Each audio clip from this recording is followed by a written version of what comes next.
All right, I call the meeting to order. Time's now 7 o'clock. We'll start with the Pledge of Allegiance. I Pledge allegiance to the flag of the United States of America and to the republic for which it stands, one nation, under God, indivisible, with liberty and justice for all.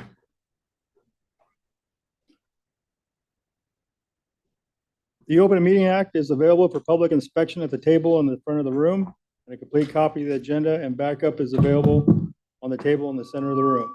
Roll call.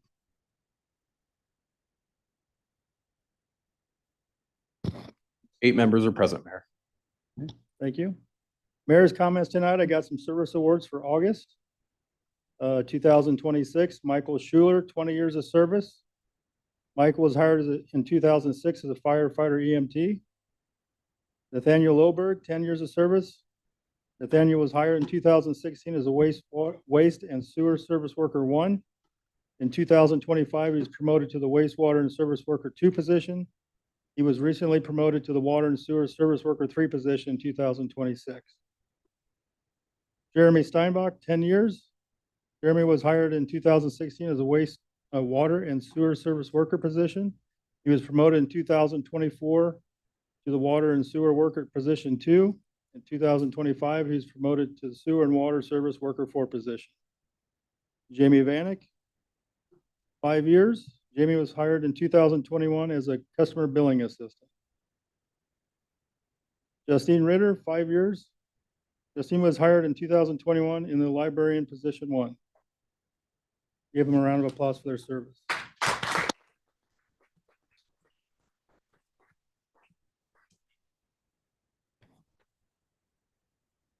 That's all I have for mayor's comments tonight. I'll go to the motion to adopt the current agenda for the August 25th, 2026 regular city council meeting. Councilman Von Baron. Mr. Mayor, I'd like to amend our current agenda and move the public comment period up just after our consent agenda and before unfinished business. Okay.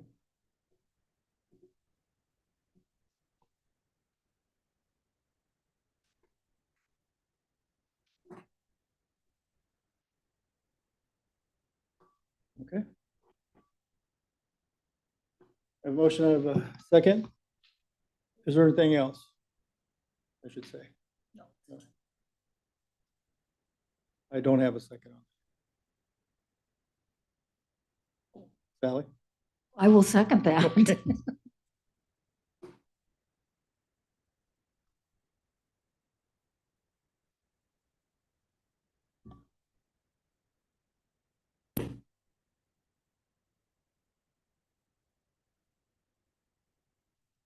That motion carries 8-0, Mayor. Need a motion for the agenda as amended? Councilman Vaughn, Motion to approve as amended.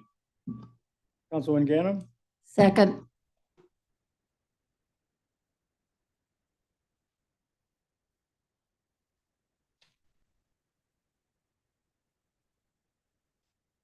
That motion carries 8-0, Mayor. on to public hearings, resolution 2026-206, making a recommendation to the Nebraska Liquor Control Commission for a Class K liquor license application of Bourbon Trail located at 408 North Main Street. Staff? Thank you, Mayor. Michael Chatterson, City Clerk. This is a resolution item to consider the secondary liquor license application for Bourbon Trail at 408 North Main. This does not replace or change their current underlying retail liquor license. They currently hold a Class C liquor license. This only grants them the ability to have a secondary endorsement, which is that Class K, which is the catering endorsement that just enables them to use as many special designated licenses throughout the year as they would like. It also waives the state and local fee for said licenses. So I can take any questions. Questions from council? Seeing none, I'll open the public comment period on this. Seeing none, I'll close the public comment period and go to a motion from council. Councilman Horner, I'll make a motion to approve resolution 2026-206. Councilman Jensen, I'll second that.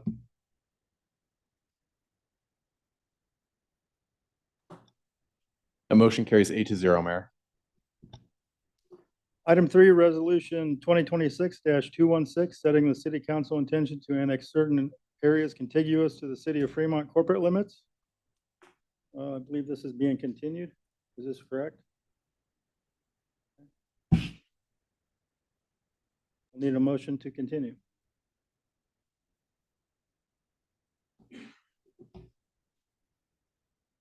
Councilwoman Lathrop. I move that we continue this item, resolution 2026-216. Councilman Horner. I'll second.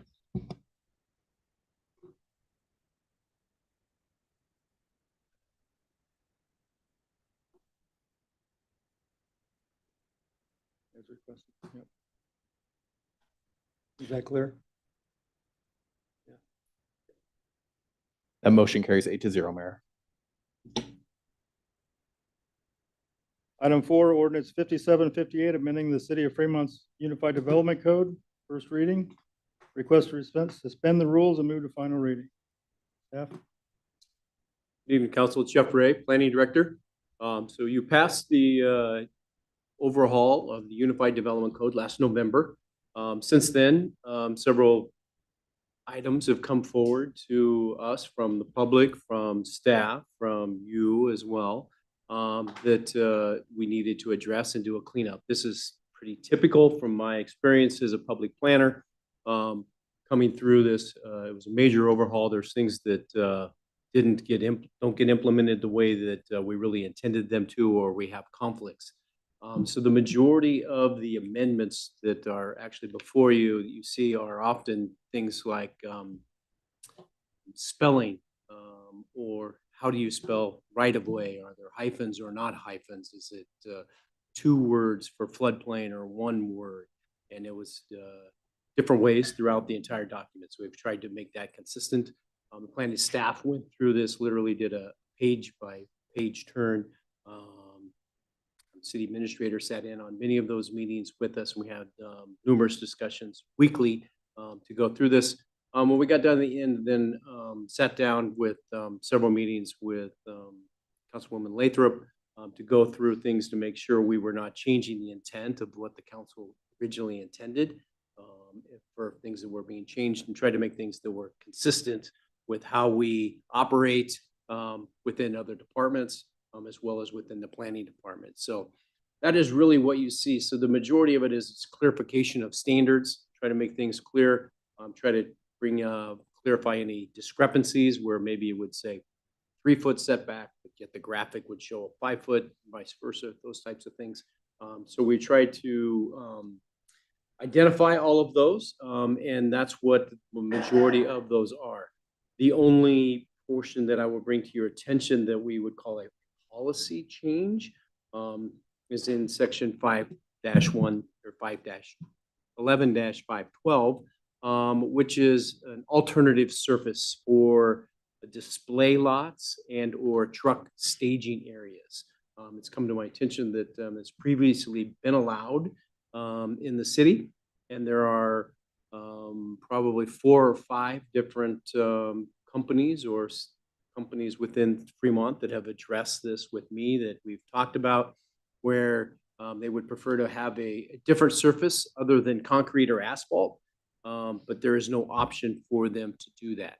So the language was then proposed to be in here to allow that under a conditional use permit. So the Planning Commission and staff could review that, determine if that was appropriate for that particular location, what the alternative surfacing they were proposing met the current engineering standards, and work with Public Works on all of that, bring that forward as we manage growth within the city, and then ultimately before you for final approval.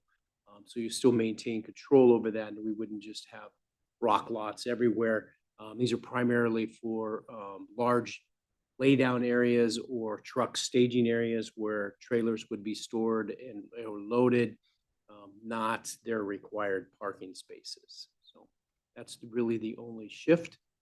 From a policy perspective, everything else was pretty much a cleanup to bring things into conformance and remove items that were in there that say that you must comply with all federal laws. And like, do you have another option? So why did we have to put this in our ordinance?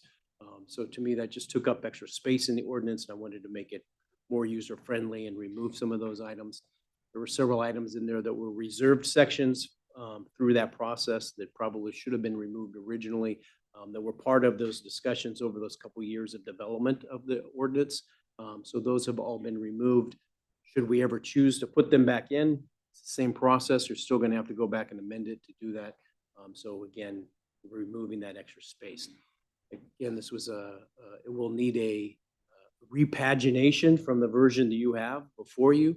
We will have to go through that and make sure that the tables are following on one page and not on multiple pages, or they do have the proper heading to do that. But once the red line strikeout's taken in there, that changes that dramatically, and we'll probably reduce it by 20 or 30 pages. With that, I'll take any questions you have. Councilman Horner? Thank you, Mayor. Thank you, Jeff. Appreciate the effort that's gone into this, and I just want to say thank you to you and your team for taking the time to do this and to address it. I think it's important. I'm also very pleased to hear about a reduction in the page number, the page count. That's nice to hear. From my perspective, you will probably never go far enough in that, but it's the right direction. And thanks for specifically looking at the parking lot issue for some of these folks. I do think that's important, that you're flexible in your thinking and everything, and I would applaud you for that and encourage you to continue on that. The one thing I want to ask is, and I think I know the answer already, but I just want to hear it, is as you go through, do you expect to maybe see more of this? Maybe not quite as much, but would you expect that maybe you're going to have another round coming as you go through it? Or do you think you guys caught most of it? This is a living document. It will be amended. Yes, and I'm already aware of probably 2 or 3 other items that have come up, excuse me, more recently, of things that are maybe a little bit too ambiguous and leave too much interpretation. We'd like more specific direction. So there will be some coming probably in the next couple months, even just one section here or there, not as big as the full 300 pages. Councilwoman Lathrop? I wanted to thank you and Jerry as well, because I know how time consuming that was. I spent a few hours myself with you guys. And I also wanted to say thank you to Planning Commission, because I believe they had about a 2-hour meeting over this last week, Monday. So they too put quite a bit of time in on it. So thank you. Anyone else? I'll open the public hearing on this.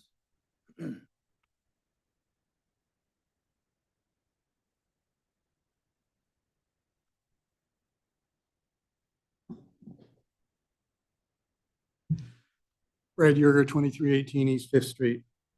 I don't specifically want to take any issues with regards to the amendments that might be going on to UDC, but I do have an objection to moving this to third and final reading immediately. UDC for the city of Fremont is a complex and rather lengthy document.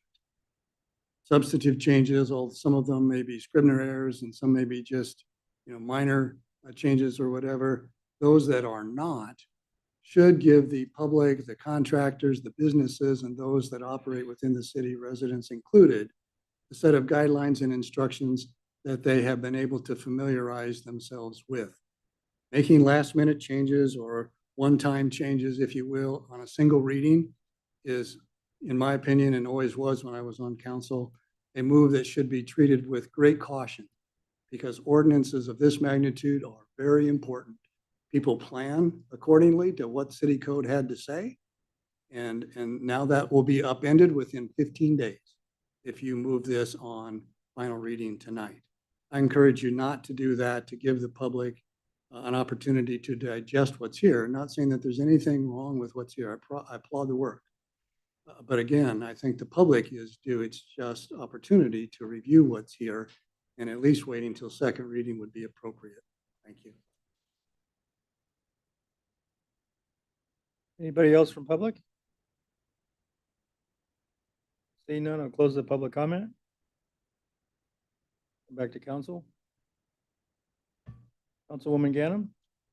And I guess I will add my voice this time to Mr. Yerger. At least a second reading would seem appropriate when you're making a change, and you're making one change, and most of it is correcting what's misspelling resources with a Z instead of S. But I would recommend that we follow that, that we have a second hearing. Councilman Jensen? I'll second.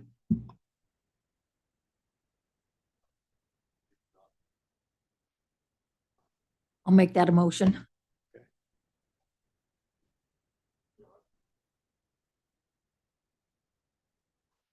Do I have a motion for this? I move that we approve this and have a second hearing. Do you have a comment left, Lori? Sorry, since I've worked with this so much, I do know that some of the large companies are holding off on some of their things there. So they've been in a hold pattern for quite some time, waiting to get the final okay on whether they have to pave an entire parking lot or not. So I would kind of like to move it forward personally. One more comment, Councilman Horner? I want to just chime in real quick. I have mentioned a couple of times in the past that I feel like sometimes we're a little too quick to move stuff on. I'm going to agree with Councilwoman Lathrop on this one. I do believe that there are some people out there waiting to make some changes.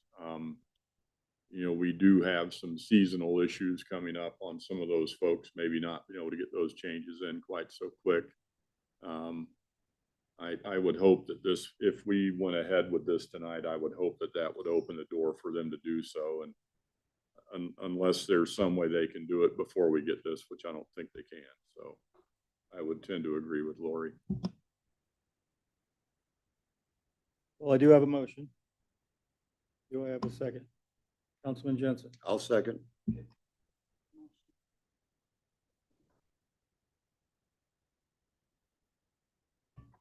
The motion was to continue to second reading. Hold first reading and continue this to second reading.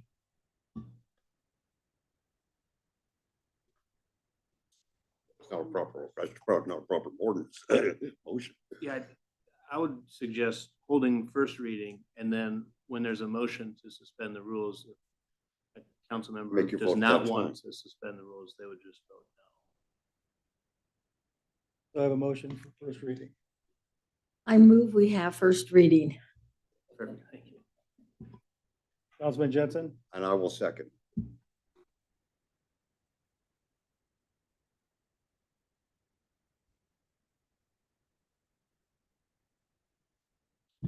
That motion carries 8-0, Mayor. Ordinance number 5758, an ordinance of the city of Fremont, Nebraska, amending ordinance number 5734 as it pertains to Unified Development Code update, providing for repeal of ordinances in conflict herewith, providing for severability, and providing an effective date. First reading.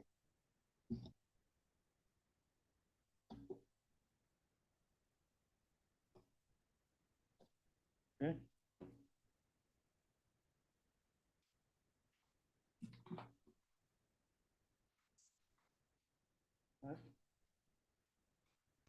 Councilwoman Lathrop?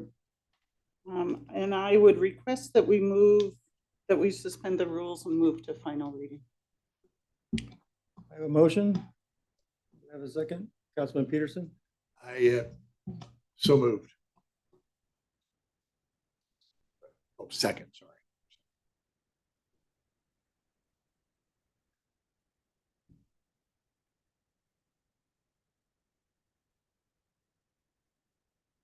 That motion carries, Mayor, 6-2.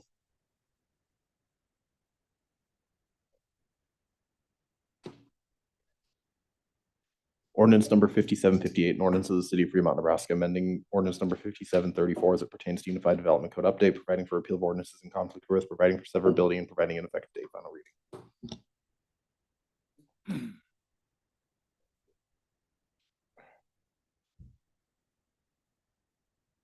We need to cast our final vote.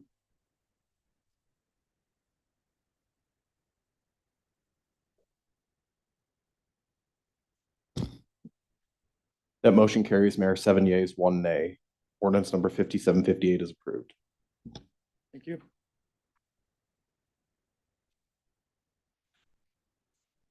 Moving on to consent agenda. All items on the consent agenda are considered routine by the city and city council will be acted by one motion. There'll be no separate discussion of these items unless a council member, staff, or so requests, in which item will be removed from the consent agenda and considered separately. Councilman Peterson. Oh, I'm sorry.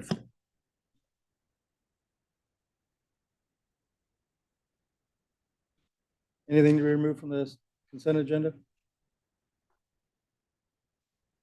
Oh, Councilwoman Ganem? Number 8 and number 17.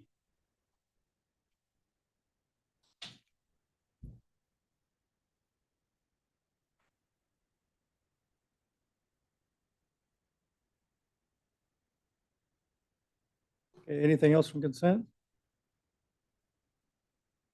If not, I'll take a motion for consent agenda minus items 8 and 17. I'm sorry. I had 18 also, sorry. 18.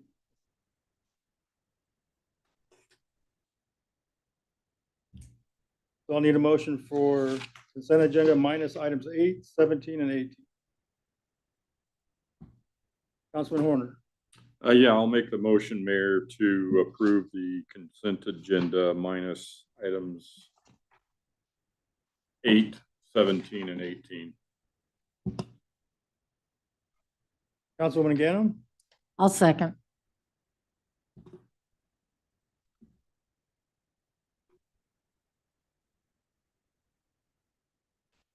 That motion carries, Mayor, 8-0. Thank you. Item number 8, resolution 2026-207, authorizing a special event application for Run Nebraska for street closures for their White Light Mile event, October 17th, 2026. Staff? Thank you, Mayor. Michael Chatterson, City Clerk. This is a consideration item for a special event application of Run Nebraska. This is a annual request. They have their White Light Mile on October 17th. They're requesting to use Main Street from 6th to 3rd, 3rd Street from Main to Park, Park from 3rd to 6th, and then 4th from Main Street to Park Avenue, and 6th Street from Park Avenue to Main Street. They'll kind of have a rectangular portion of downtown they'll be running. I believe the applicant is in attendance, yes. So he can also answer any questions, but I can also take any questions as well. Councilwoman Ganem? Actually, not a question. It would be a nice time to highlight White Light Mile, what it is and when it is again, just to highlight it. Come on up and state your name and address, please.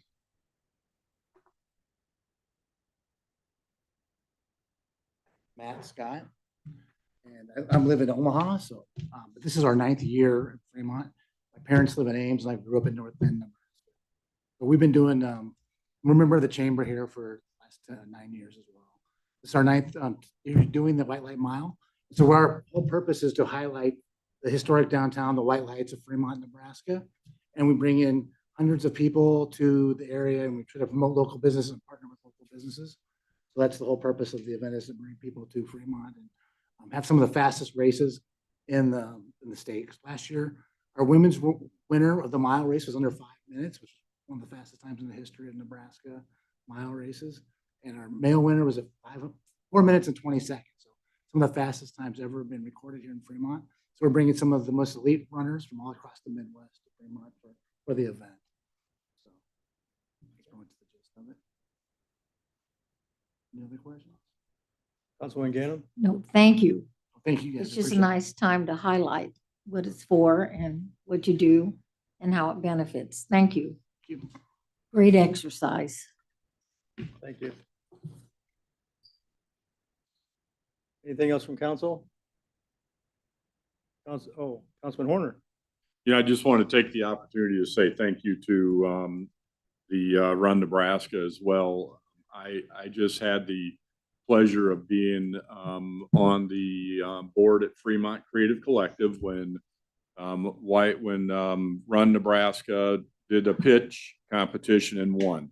And that was one of our first, I think they might have been our first pitch winner at the time. I'm no longer on that board, but I just remember the excitement that was around that. And that White Light Mile has been going on pretty much ever since. And I just think it's a really cool event for downtown. So thank you, and I'm glad you're continuing it. Any other comments from council? I'll go to comments from the public. Seeing none, I'll come back to council for a motion or any other discussion.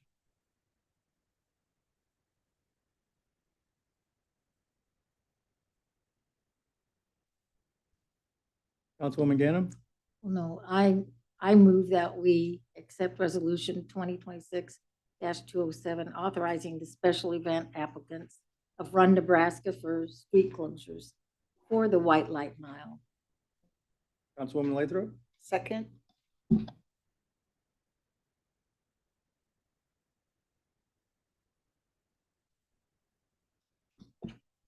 That motion carries 8-0, Mayor.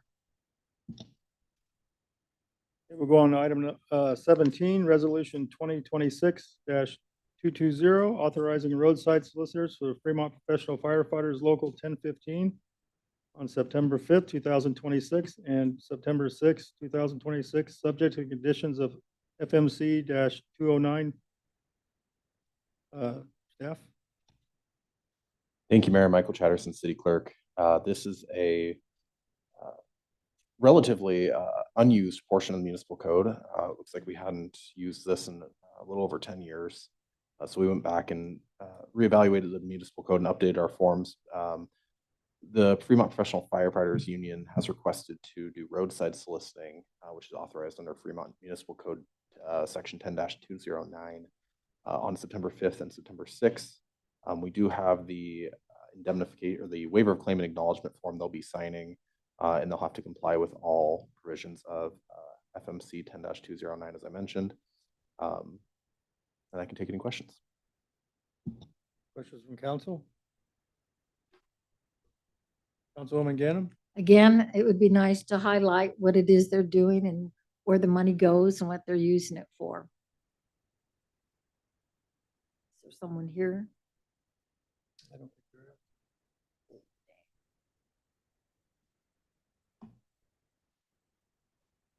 I believe the application had on it that it was for the Muscular Dystrophy Association. Councilman Jensen? Yes, I was just gonna offer that up. This is for the fill the boot thing that they've been doing for It is. decades at the corner of Bell and 23rd Street. It's just CYA thing where we're putting out in front to make sure they're covered for any liability or anything as far as them being out in traffic. Councilwoman Ganem? Again, I understand that, but it'd be nice to be able to talk about it and certainly promote it at this meeting as well to raise funds for them. So, but thank you. Any other comments from council? We'll go to the public comment on this. Seeing none, I'll come back to council for a motion. Councilwoman Ganem?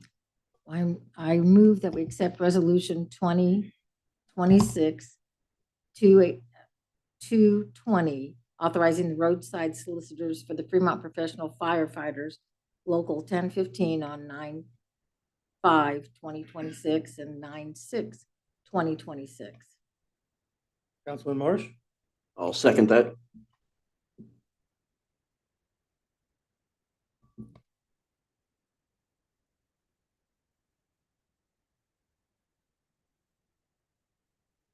That motion carries 8-0, Mayor. Item 18, Resolution 2026-221, authorizing the mayor to execute a 5339 program agreement project for grant assistance to purchase a replacement ADA accessible minivan.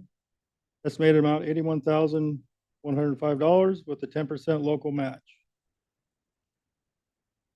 Good evening, Honorable Mayor, City Council, Angie Olson, Grant Coordinator. This item is for a replacement van for the Fremont Transit Program. Roughly around last December, we submitted an application to the state for federal and state funding to replace a van that originally was purchased from ENOA, the Eastern Nebraska Office of Aging, to kick off the program. That van, which was already used when we purchased it, is now at its end of useful life. And so we are replacing that. This is majority of federal and state funding. Our match from city funds is just over $8,000 and was part of the budget, knowing that we needed to begin replacing these vans. And I'm here to answer any questions. Councilman Peterson? Thanks, Angie. And I know it's a lot of work to do all this, and I'm not trying to quibble over. This obviously is 10% is 8,000 is a lot better than 81. And if you're sitting here tonight, everyone knows car prices are crazy. And I spent 40 plus years in the business. And I had some experience working with ADA vans. And so this van you're talking about, the 81,000, I take it that's a used one? No, that's a brand new van. Brand new one. Mhm. Have we looked at, and I'm just saying this because I've had experience with this, it's painful, 81,000. And the average, I'm not, for our purposes, I get it, but for the average person to buy one, it's painful. And then here's the other thing, because of their situation, they don't really use them that much, put many miles on. I remember the last one I found for somebody, it was maybe 13 months old and had very low miles on it, very little use, because usually it's someone who's, that situation was unique, maybe not. But at any rate, we saved a considerable amount of money buying a used one. It was still under warranty, it's, et cetera, et cetera. So I'm not trying to muddy the water for anything that you've done, but I'm really trying to be cognizant of the fact that it is taxpayers' money and it's still $8,000 of our money. I'd like to see if we could get something for like 60,000 that has 8,000 miles on it. I don't think anybody that we would shuttle around would care. And maybe I'm being petty. I don't know. You tell me, but I'm just thinking maybe they pay for the whole thing. You know what I mean?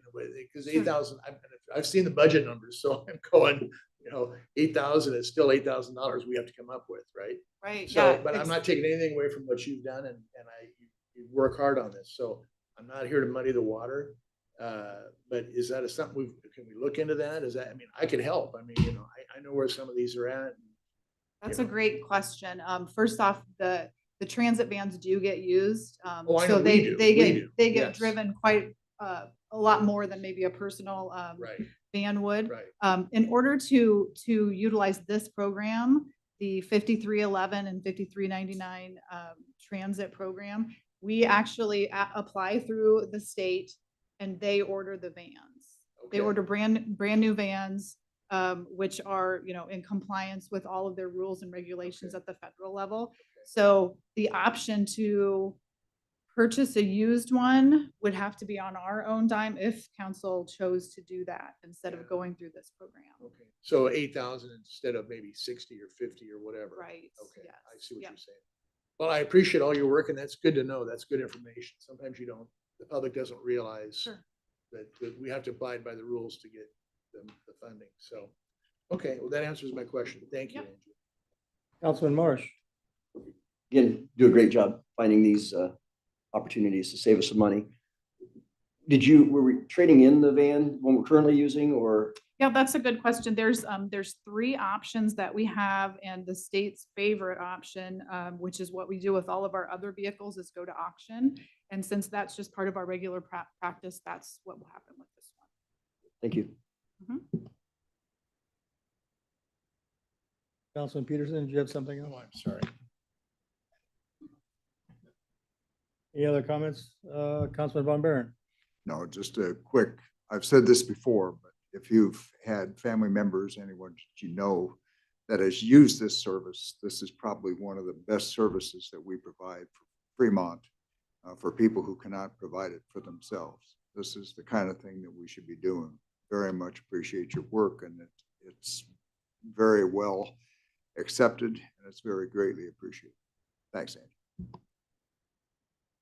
Any other comments from council? Okay, thank you. I'll go to public comment. Seeing none, I'll come back to council for a motion.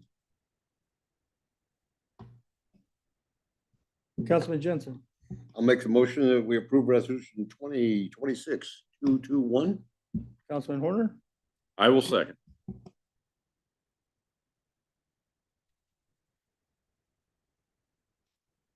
The motion carries 8-0, Mayor. move on to public comment period. Open public comment period. Topics will be limited to those excluding by the presiding officer, a majority of the vote of the council. Profanity or raised voice is not permitted. Applauding, booing, or other indications of support or displeasure with the speakers are not permitted. Any person violating these rules may be removed from the city council chambers.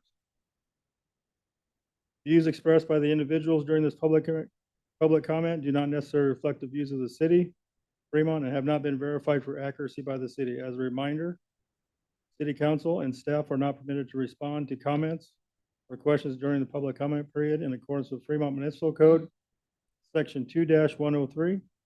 Public comments may be limited by the chairperson. With that, we will start. The first speaker that signed in is Scott Preston.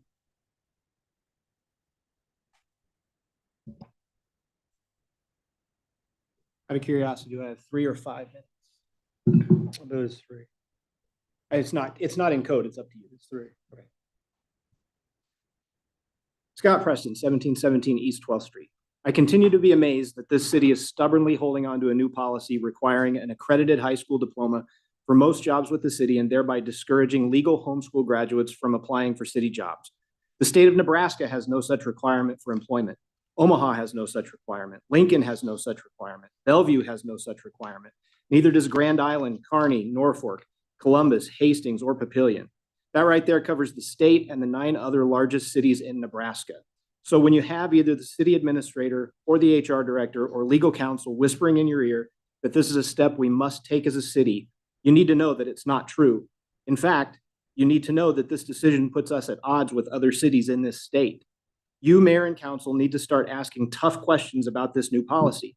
To me, if we're doing something that is totally and completely out of step with the rest of the state, you need to ask, why? What's the purpose? What advantage do we gain? Is there any evidence that this leads to better outcomes? When you're the outlier, the burden of proof is on you to articulate why you're choosing to be the outlier. Now, I don't want to put words in anyone's mouth here, but I'm going to guess that behind this change is some trumped up fear about a liability risk in hiring a homeschooler, because somehow we've convinced ourselves that we'll face a negligent hiring lawsuit because someone's legal high school education was not accredited. Now, if this were a real threat, 2 things would be true. Number 1, every city and state government would recognize the threat and be applying a similar standard to applicants. And number 2, you could find case after case where negligent hiring lawsuits were successful because the applicant didn't possess an accredited high school diploma. But Nebraska and its cities don't have that standard. And you can't find a negligent hiring lawsuit because a student was homeschooled. The fear is completely unfounded. And we all know the term for an unfounded fear, a phobia. So why is it that the city of Fremont is homeschool phobic in our hiring practices? Why are the city administrator, HR director, and legal counsel homeschool phobic? What are we afraid of? Do we not trust our interview process? Do we not trust our background check process? Do we not trust our probationary review for new employees? Do we not trust our annual performance review process? Are our internal processes so bad that the only thing keeping us from a negligent hiring lawsuit is the accreditation of a school system that can't even get half its students to proficiency? That's a pretty sad state of affairs, if you ask me, and an embarrassment to this city. Like I said, you guys need to start asking questions. And if the only answer you get is that we're only doing this because we want to avoid a lawsuit, then you're dealing with people operating out of fear rather than reason, and you need to have some tough conversations about how this city's going to run going forward. Excessive caution can indeed be foolish, and I think this is a deeply foolish and embarrassing policy that puts us out of step with the rest of the state. Thank you. Next speaker. Mr. Mayor, the next speaker is Janet Miranda. Please state your name and address. Janet Corenda, 2103 Austin Lane. I would just like to bring up the excessive speed from 16th and Bell to 23rd and Bell. I live close by. We, the neighbors, hear many noisy cars, motorcycles, and many cars racing to the stoplight one way or the other. I believe this is an accident waiting to happen. It's not just kids. Adults are just as guilty. I grew up in the Saunders County area. Can we put one of those lighted speed display signs on this road so that drivers see exactly how fast they are going? I believe the speed limit is 35 miles per hour. Many of my neighbors complain of the speed of these motorized vehicles. We can see it, we can hear it. We are concerned there will be an accident sooner or later. The police don't ever, I don't want to say ever, but I don't ever see a speed trap up there. Maybe they don't have enough policemen to do that. But we as neighbors are concerned that there's going to be an accident. Also, coming off 23rd Street, I go to Planet Fitness. People come around that curve. I don't know that there's a speed limit sign on that curve, but it seems like the minute they hit that curb, they step on it. And I'm coming out of Planet Fitness. That also is an accident waiting to happen. I know they're coming around the curve too fast. I know it's a bad intersection, but it's probably going to take 10 or 20 years before we do anything about it. Is there any way we can do something about that now? Try to slow that traffic down. Jaeger Street is right behind me. It's the same thing because you go from 23rd to 16th and it just becomes a raceway. So is there anything we can do to slow that traffic down? Thank you. Thank you. Mr. Mayor, the next speaker is Ray Tuff.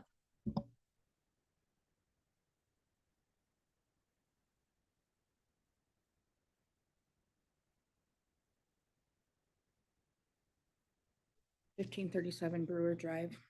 Mayor and council members, I'm here again tonight regarding the demolition of the former Dodge County Humane Society building and the disturbance of the cemetery on that property. I want to be clear, I do not support another animal shelter being built there. The city says that the property may be used for a future shelter, but if preserving the property for animal welfare was truly the plan, then why were the deceased animals buried there, not protected in the first place? These were not obstacles in the way of demolition. They were beloved pets that family trusted would remain in their final resting place. And now we know human remains are there as well. These individuals were placed there because they believed they would rest with their pets. If that is no longer possible, their families deserve the opportunity to choose a new permanent resting place and whenever possible, reunite them with their pets. I say whenever possible because I personally witnessed the aftermath of these burial areas being disturbed. Some pets' remains and ashes were left scattered all over the property, on the lawn, and blown away in the wind. Some of what was lost may never be recovered. I was informed that City Administrator Jody Sanders and Public Works Director Dan Gillis gave the direction for this work. I want to know what they knew, what authority they thought they had, and what procedures were followed before disturbing these graves. My attorney has now served the city with a cease and desist demand regarding further activity on this property, and the city is on notice. I believe the city should pay the reasonable cost of relocating these human remains and their pets wherever reunification is still possible. I also want answers about how human remains were allowed to be placed on this property and whether all licensing, registration, and legal requirements were met. I also oppose constructing a taxpayer-funded shelter for anybody future that is a nonprofit rather than have it under the city. Most importantly, but stop treating these deceased on this property as something that needs to be moved out of the way. They were somebody's family. I'm asking the council to stop further disturbance, give these families a voice, and hold accountable those responsible for decisions that brought us here. These families deserve the opportunity to place their loved ones somewhere permanent, somewhere protected, and somewhere where they never again have to fear that a city official can order their graves be disturbed. We cannot undo what happened, but this council can make sure it never happens again. Give these families answers, give them a choice, and finally give their loved ones the dignity to rest in peace. Also, just want to mention that we are now, since March, with no animal reports. I think it's time that Travis and Adams and Sullivan step up and do something that the contract's not being followed. Thank you. Thank you. Mr. Mayor, the next speaker is Brad Yerger.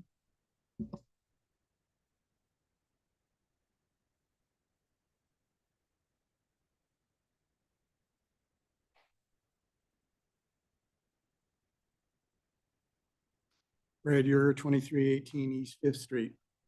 Tonight, I'd like to visit a little bit about the consent agenda that the city has on its agenda on a regular basis. This originated in the UDC in Chapter 11. This changed in late 2025, and the consent agenda was continued into 2026. However, there were some changes manifested that were not anticipated.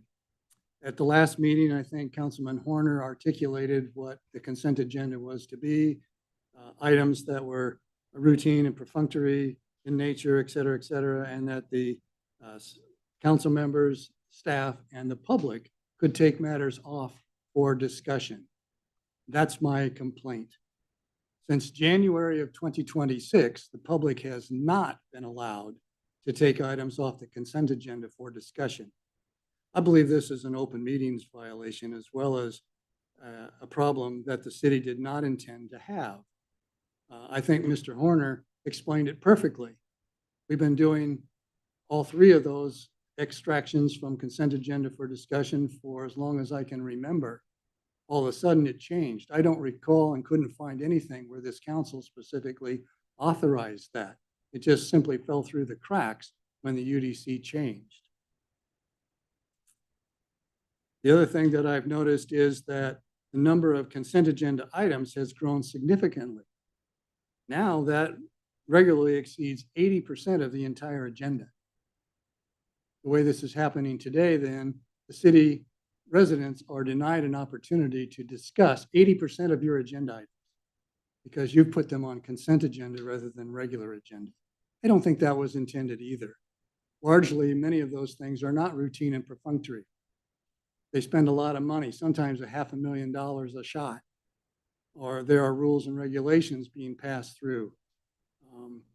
I strongly urge you to correct this problem and to, once again, allow the public to take items off the consent agenda for discussion. If you don't, one has to wonder how you can manage to meet the Open Meetings Act, 8411, paragraph 1E, that says these items ought to be able to be discussed by members of the public, not just yourself. And quite honestly, I know that has been said that we can rely on you to take items off, et cetera. That's not always the case because it doesn't always happen even when requested. So I think the public deserves an opportunity to extract those items for discussion if they have some means to do so. And it should be any of those items. Thank you. Thank you. Mr. Mayor, the next speaker is Seth Coates.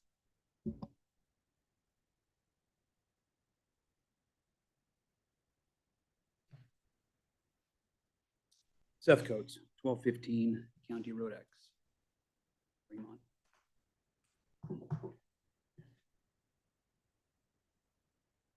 Mayor, members of the city council, I'm still showing up, and I want you to know I'm hopeful. I'm hopeful at some point that we can have a meaningful conversation about the city's position excluding homeschool graduates from employment with the city of Fremont. That's it. That's all I've asked for. Just continue to ask for. Look forward to the time when it's on the agenda and we can have a discussion about it. So continue to ask for it to be placed on the agenda. I believe we have a hearing coming up September 18th with the Civil Service Commission. We'll hopefully resolve some issues there. and give us a meaningful path forward to have a discussion. So that's all I have. I appreciate your time. Thank you. Thank you. Okay. Well, with that, we'll close the public comment period. And huh? I don't think so. There was nobody else. If you're interested in speaking, you need to sign, during this period, you would need to come and sign in first, and so you can be recognized. Well, seeing none, I'll close the public comment period. And moved on to unfinished business, item 19. Ordinance 5755 revising FMC 2-103 to amend the open public comment period to comply with Open Meeting Act. Second reading. Thank you, Mayor. Members of council, Travis Jacat, City Attorney. This item was discussed at the last meeting for first reading, and council suggested some amendments to it. The Councilmember Horner that suggested the amendments sent over those to be included in this revised version, so that's what's in front of you today.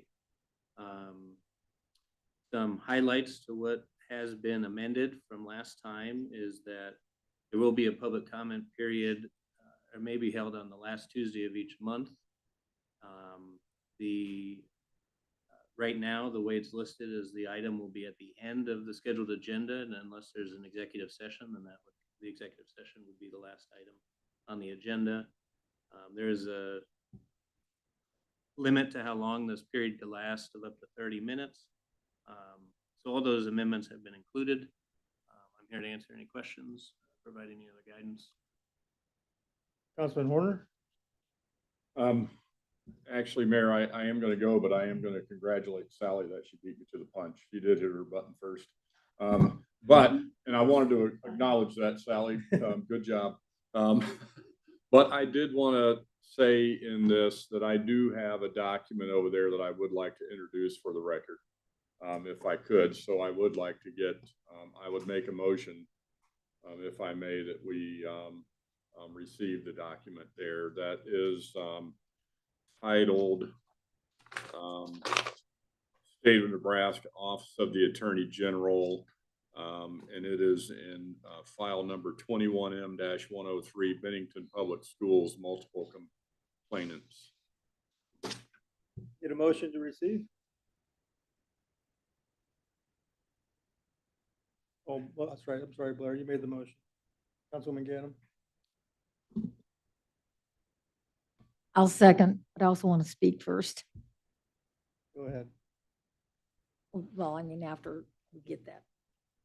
All right.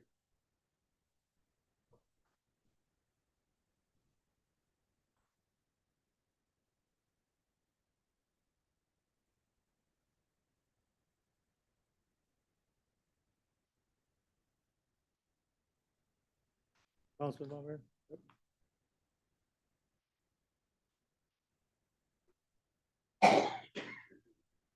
That motion carries 8-0, Mayor. Okay, thank you. Councilwoman Ganem? Actually, I was ready to make some amendments to what has been presented for the open public comments. So thank you for the acknowledgement. He usually beats me and I always say second, but that's okay. So I was going to make sure I had an opportunity to say I have an amendment to this section that states open public comment periods shall be included at the end of the agenda for the council's regular meeting before any executive session as applicable, noticed and open to the public. And I want to replace that sentence to say, open public comment periods shall be included prior to the consent agenda, noticed and open to the public. And I'll put that in form of a motion.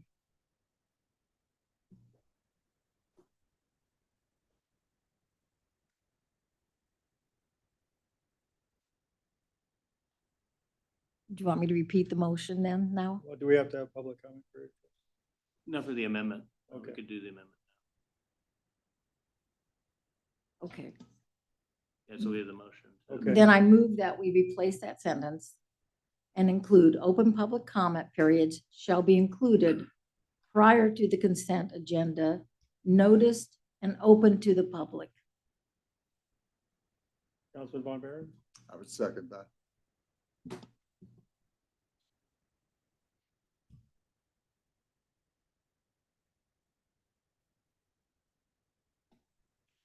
That motion carries 8-0, Mayor.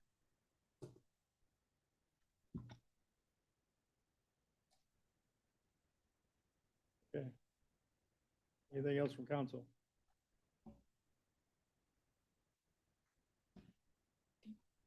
But I Go ahead.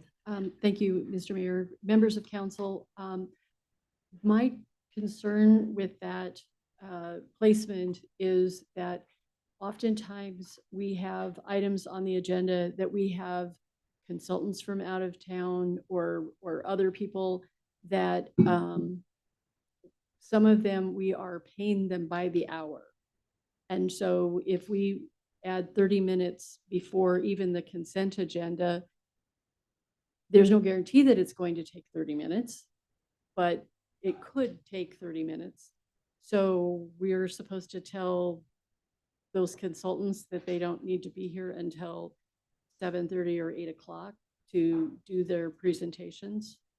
That's a consideration from staff about moving it so far forward in the agenda.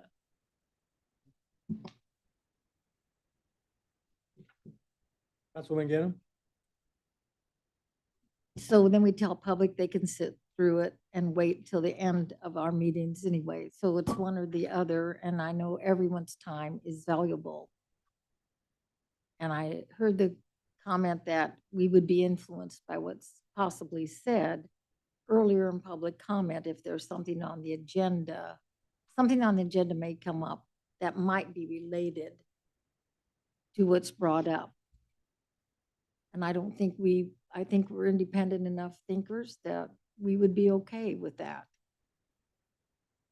Example, if we talk about CSOs, there could have been something about animal shelters or animals that was spoken to that might affect or have impact with the CSOs. That was an example that was shared. I know I'm not making myself very clear. But I would like to have it. I still think public comment in the front. Generally, we do keep it to, and if we want to start at 6:30 meetings, that's a consideration. When people don't have to stay late.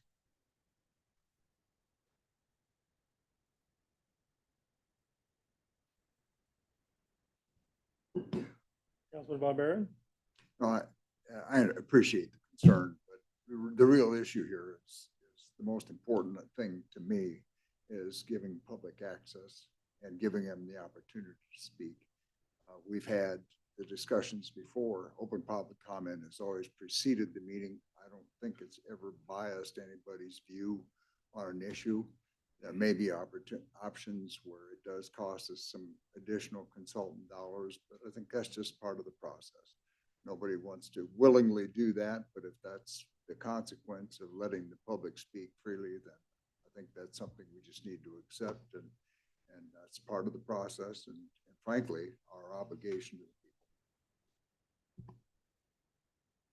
Any other comments from council? Councilman Jensen? Yeah, this is nothing I'm gonna lose any sleep over either way. This is really not a very big deal.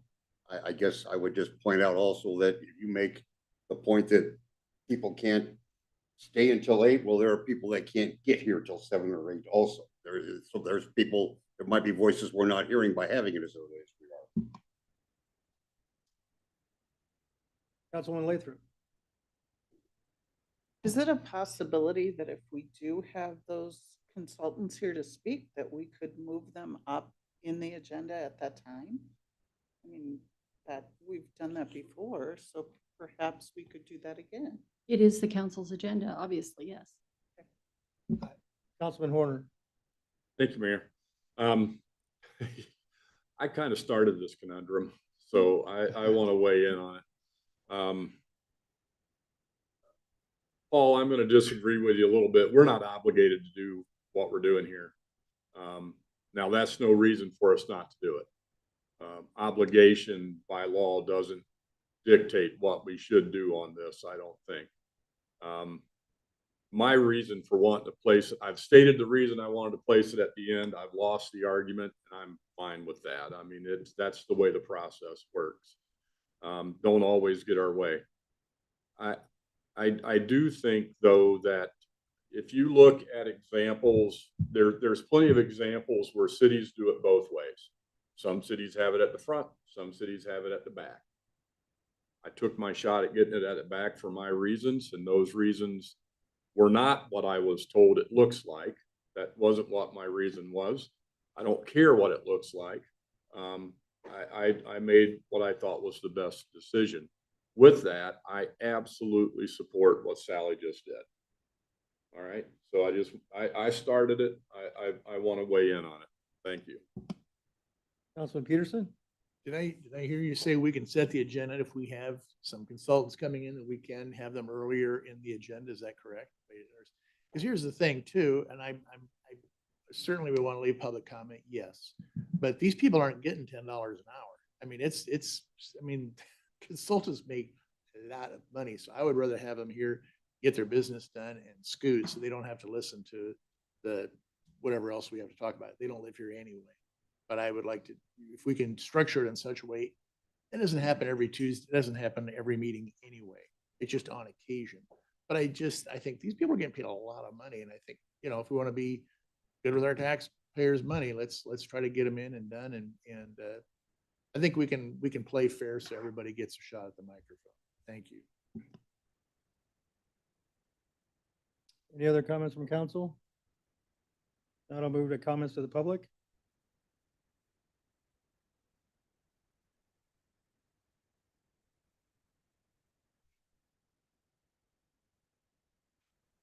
Scott Preston, 1717 East 12th Street. I just want to say that overall, I think the change gets things right. My personal preference would have been like after the consent agenda. You came up with something different, obviously, and I appreciate your email back to me. I'm sorry I didn't email you back. But I thought last week you kind of meant, 2 weeks ago, you mentioned it being right after the consent agenda, before, after, and I would prefer it not be at the end. I understand the reason. I don't really care much one way or the other, because I'll sit through it if I have something to say. It doesn't really bother me too badly. And I had a question about whether we'd still use the sign-up sheet, and it looks like we will. But then really, the one thing that is not addressed that I would like to see addressed in this is the restriction of 3 minutes. Now, of course, the mayor, as the presiding officer of the meeting, has the discretion to limit comments to 3 minutes instead of 5. That is kind of what is generally applicable to other public comments that for regular agenda items. But if open public comment is always going to be restricted to 3 minutes, I think we should put that into code just so the public knows. Now, I've been around the block here enough times to know that I should just prepare 3 minutes worth of comment because that's what I'm going to get. But I didn't know the first time I came, and it caught me off guard. And so it's like, if we're going to allow 5 minutes most of the time, I think we can just run with it as it is. But I do think that if we're going to always limit it to 3 minutes, that we owe it to the public to put that in the ordinance so that everybody is aware. That's all I have. Thanks, guys. Any other comments from public?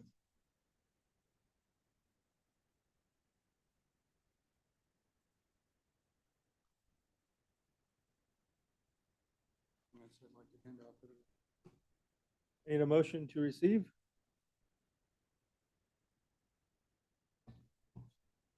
Councilwoman Ganem, I'll move that we receive the documents. Councilman Von Baron, I'll second.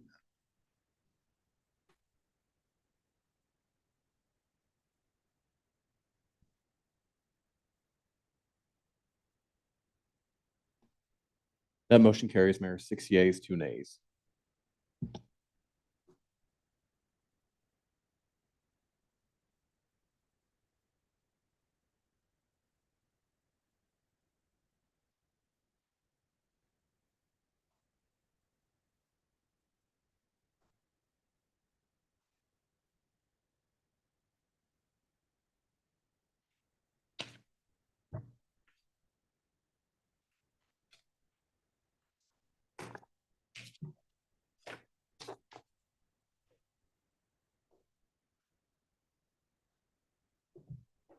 Brad Yerger, 2318 East Fifth Street. Going to start my comments tonight with what was at the end of my comments so that I can be sure to get them in, because I'd like to address some procedural malfeasance that I've observed. During and after the last meeting of the first reading on this matter, there was a bait and switch malfeasance going on. The agenda item stated that there would be an elimination of open public comment with the primary meeting to be perhaps even modified. During the meeting, Adams and Sullivan offered an ordinance resolution that would eliminate, not modify the meeting. Public comment portion was in question. During the meeting, the public comment and a long convoluted amendment was offered to council without a handout, placing the wording on, or even placing the wording on screen so the council and the public could see what they were voting on. Legal suggested that the wording could be an after the fact, and he would incorporate it himself for second reading, which meant you all voted on something you didn't even know about. What was said in that particular meeting, the motion was to amend to put the comment period after consent agenda, not at the end of the meeting. So what you're looking at tonight, ending up at the end of the meeting, is entirely different than what you theoretically voted on without having any language in front of you. That bait and switch cannot happen in a public forum such as this. That's just plain out illegal.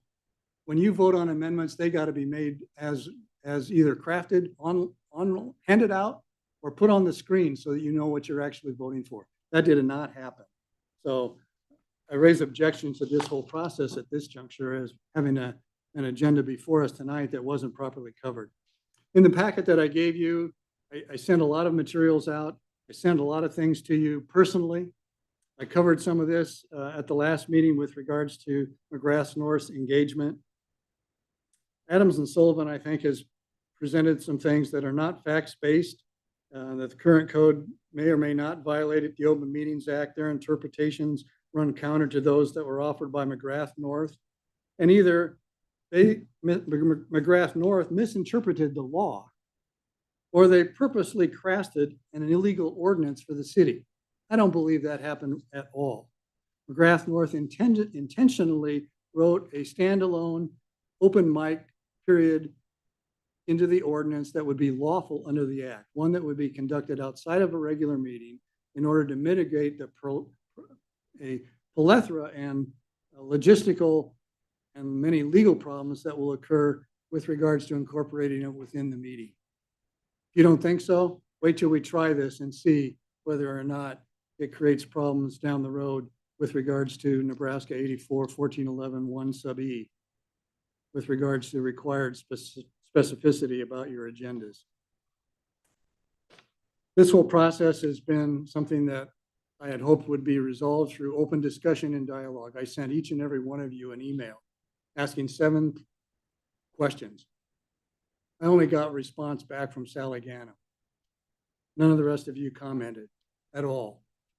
That's unacceptable because you repeatedly say we're transparent, we'll work with you, and yet when people do reach out, ask you some simple questions, not interpretations law, some simple questions. The words matter, the definitions matter. This whole process tonight is really all centers around the legality and the term meeting, and whether or not the meeting that we have scheduled according to 2-103 is an official meeting or if it is not. McGrath North crafted it that way so that it would not be an official meeting. By taking advantage of that, you wouldn't even be here tonight having this discussion at all. This whole process is, in my opinion, been a real travesty for the citizens of Fremont. It all started with a potential complaint of some potential litigation that hasn't even happened. We haven't tested anything. Our version of this has not been tested, yet we're running scared with regards to, we've got to change this, we've got to change this to do something else.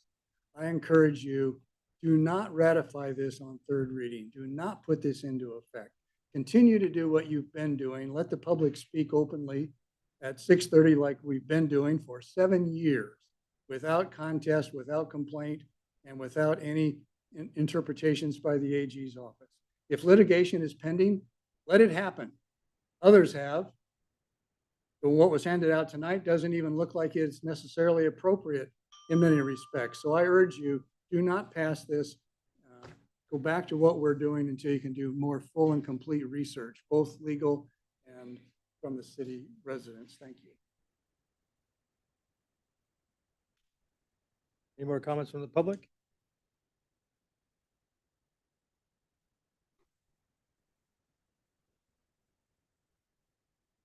Seth Coates, 1215 County Road X, Fremont, Nebraska. Just want to clarify tonight that the objection I made on July 28th with regards to the Open Meetings Act and the placement of public comment.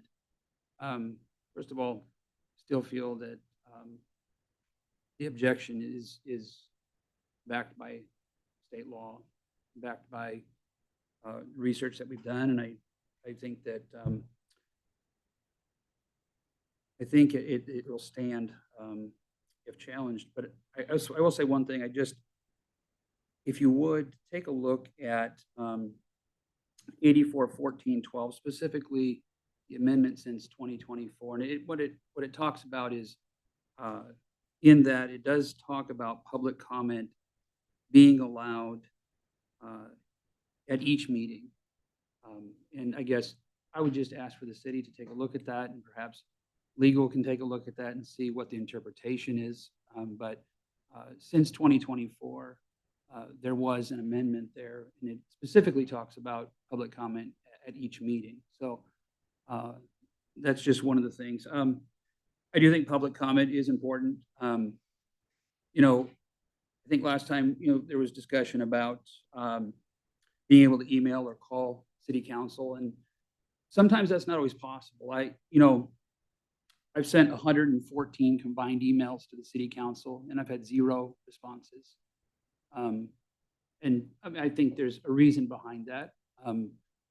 And I accept that perhaps there's other things happening that prevent you from responding to me. But I think public comment is important. I mean, if I can send 114 emails and not hear from anyone, then this is the only forum I have to come in to present to you. So I do think it's important.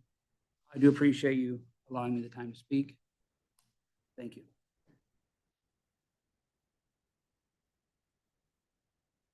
Any other comments from the public?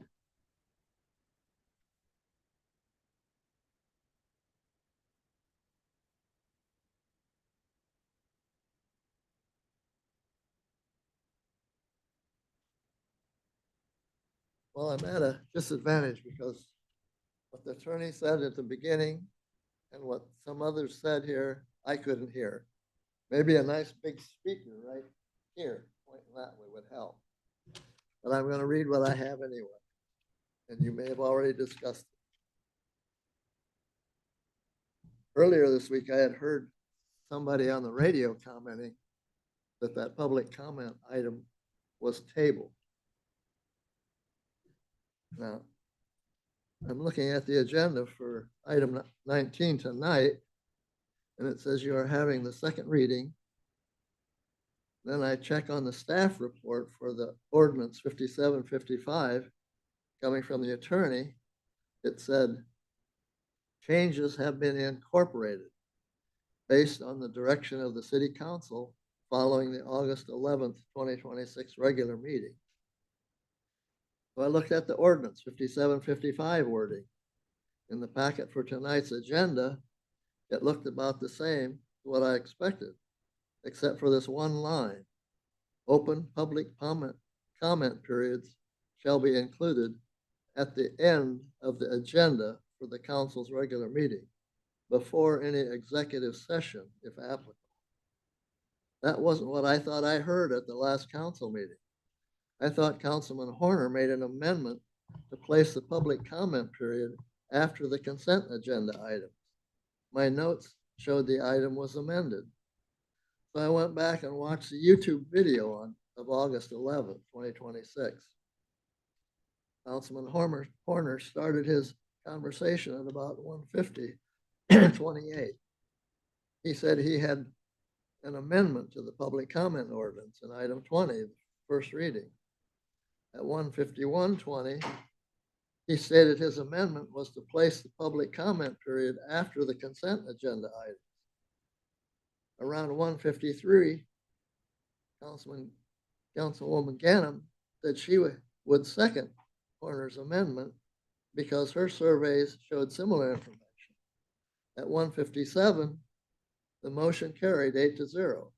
At 1:58, Councilman Jensen made a motion to hold the first reading as amended. It passed 8-0. I believe at 1:54, if I heard right, the attorney asked Horner to give him the amendment wording and he would incorporate it in the amended ordinance of 5755. So my question is, why does the ordinance in tonight's agenda not agree with the amendment by Councilman Horner that was seconded, passed, and read on August 11th? So that's what I got. Thank you. I'm still confused.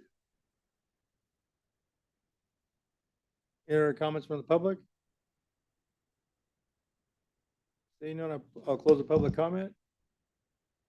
Councilman Horner. Thank you, Mayor. Again, I started this conundrum, so I guess I better speak up. You know, a lesson learned for me, I probably should be a lot more precise and a lot clearer. My intentions that night when I had, well, first of all, I want to go back before I get to that. I introduced for the record this one letter from the Attorney General dated February 9th, 2022. I think if you read this, you're going to find that what we're trying to do here is the correct action. We're rolling this into the agenda. We're sitting here, we're arguing about where we're going to place it on the agenda.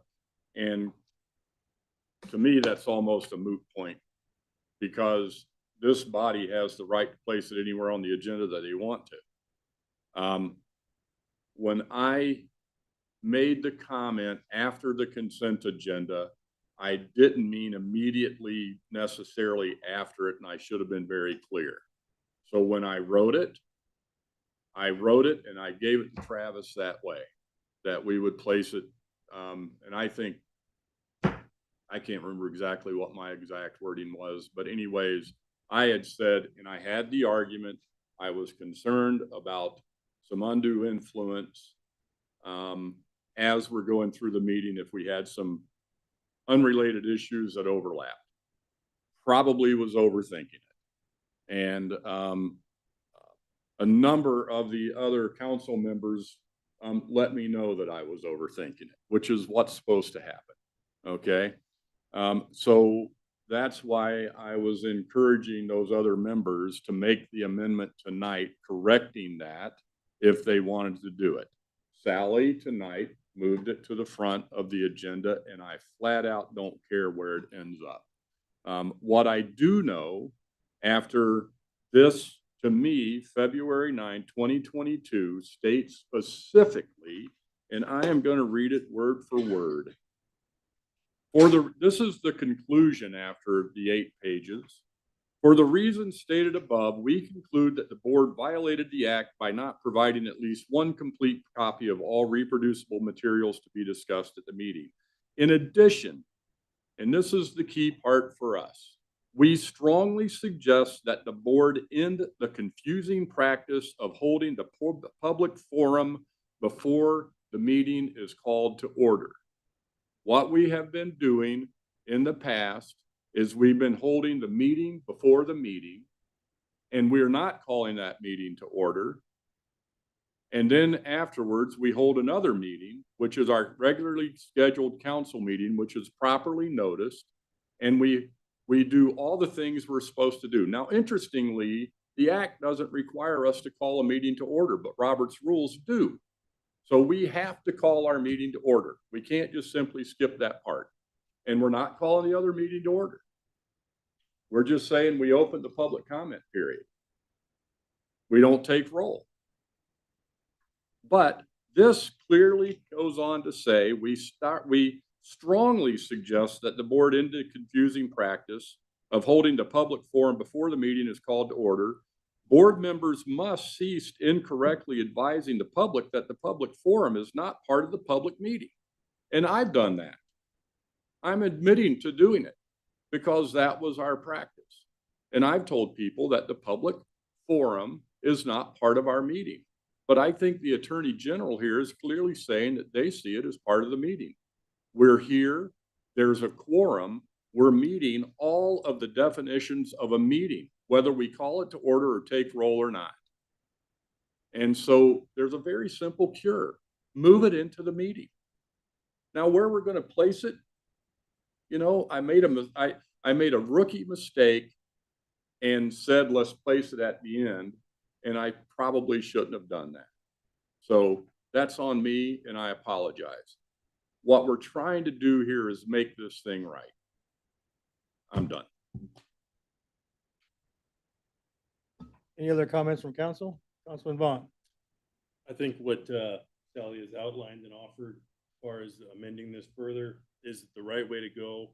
It places it at a point in our agenda that is not detrimental to the public. They don't have to sit here all night, wait. And, you know, the argument about consultants and their costs, we've addressed that. We can move them up. And I really feel like we have this pointed in the right direction now, and we are doing the right thing, and I'm in full support. Councilman Marsh? Echo what James said there, and Blair, appreciate you tackling this.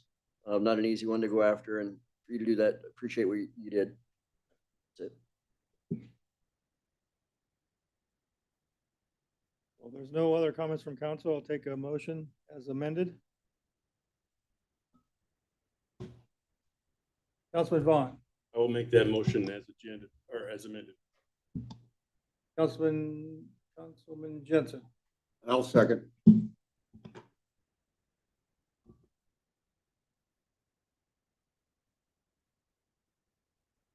That motion carries 8-0, Mayor.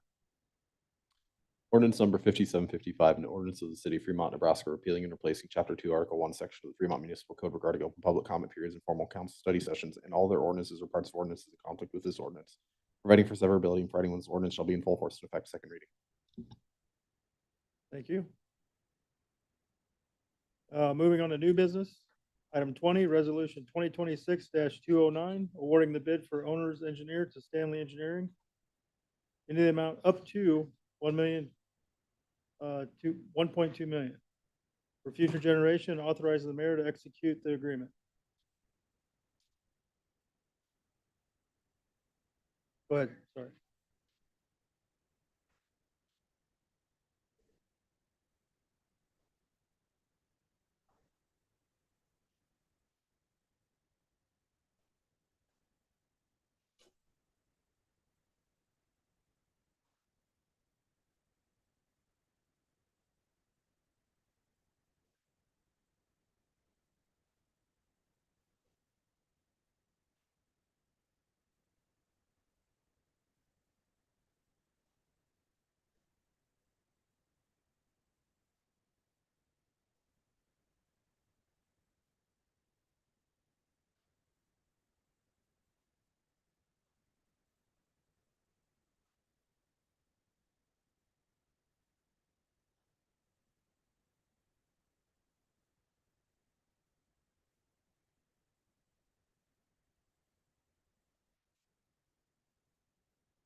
Determined that Stanley was the best fit for this project.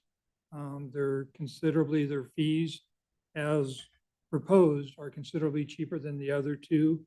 But their qualifications also show that they've done many of these smaller projects like we'd be looking for. And they're over in Des Moines, and we've had them on other projects, power plant over the years. And we would recommend going with Stanley. Questions from council? Councilman Jensen?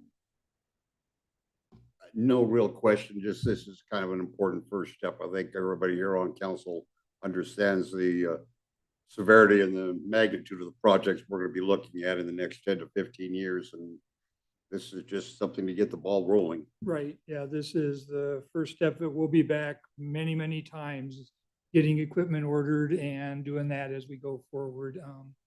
This is this whole thing is a big project of the generation, the well, the gas pipelines, all of them kind of tie into each other. But this is the first step, getting an owner's engineer to start getting something laid out, getting site plans. As soon as we get them on board and the crops are out, we're gonna do geotech surveys of the property. We'll get all that done and see where we're at, so we can give that out to contractors, so they'll know how to bid, and our design engineers, so they know what to build.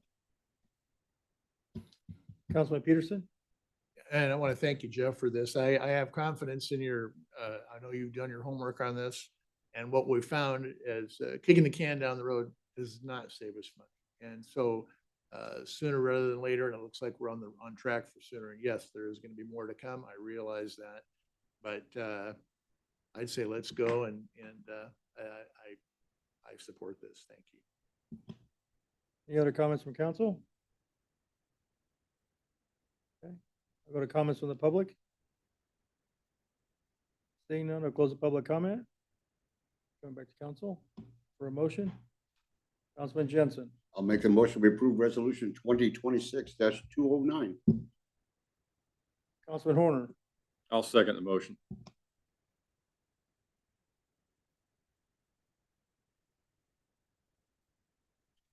The motion carries 7-0, Mayor.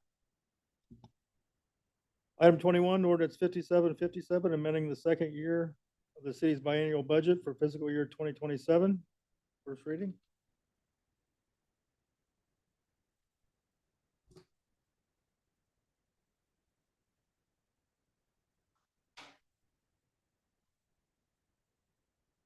The first reading for the budget amendment for the second year of our biannual budget, 2-year budget. And we plan to have a public hearing on the 8th for the public, and hold second reading at that time as well. And so I thought I'd go through a couple of just statistics and just information about the amendments that we're making to the budget. First, I want to level set, and on the next slide there, we've updated the comparison of all of the first-class cities, and wherever you see orange, especially in the last 4 columns, that is where Fremont is charging less to its citizens than the other first-class cities. So when you look at what we're collecting in sales tax, which is the first column, property tax, which is the second column, adding to the total, then in the 4th column is the valuations of all of the different cities and the levies. Then you have what the local option sales tax rate is for each of the first-class cities. And then you have any municipal aid that they are getting. And when you go over to the just kind of the third from the end there, essentially what it's doing is it is saying total property tax and sales tax compared to its valuation, how much are we charging our citizens per valuation dollar versus other first-class cities, and we are the lowest. And then the last column there is if Fremont was charging on average what the other cities were charging, that is how much more we would be collecting in sales tax or property tax revenue, or combination of. And so I wanted to just level set that this city has been incredibly fiscally responsible. And when we look at the fact that some of these first-class cities are not doing full services like Fremont is, while we are collecting less than many other cities. And I also put in there, if someone was in $250,000 home. And, you know, and they lived in each of those cities, spending the same amount on items that they were being charged local option sales tax.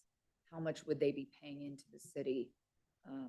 And you can see that there are just 2 cities where they would be collecting less than Fremont.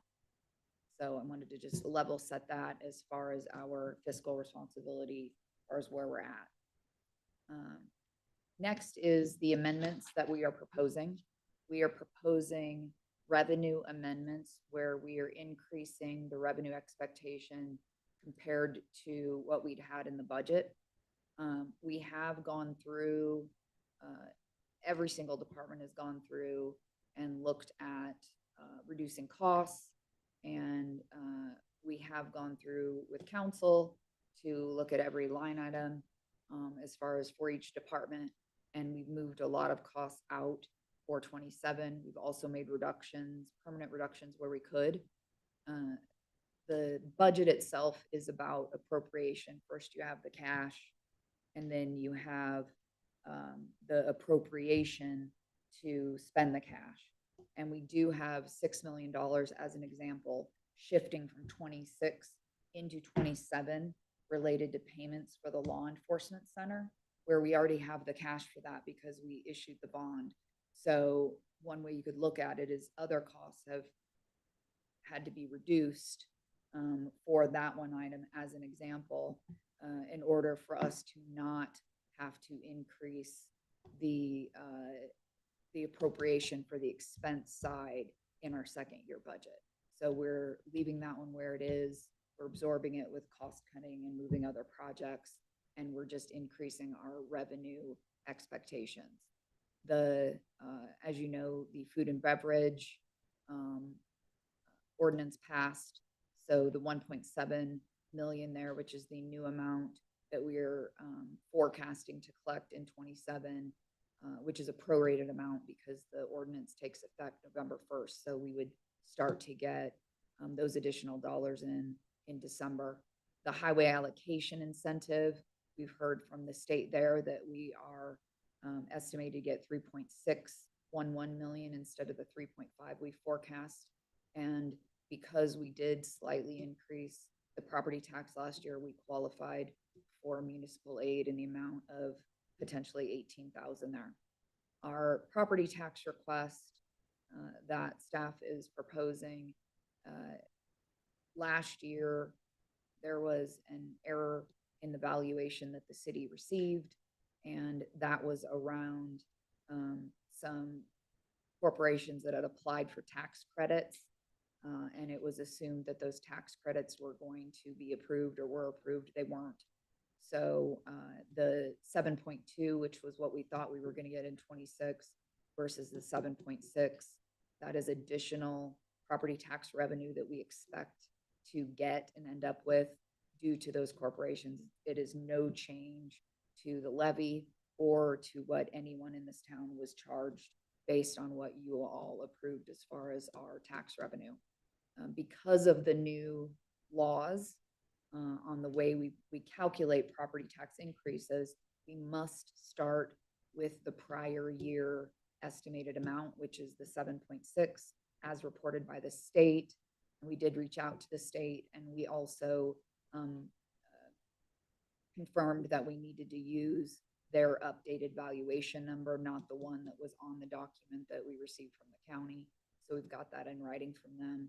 And then our request for property tax, we are not increasing it for the valuation increases.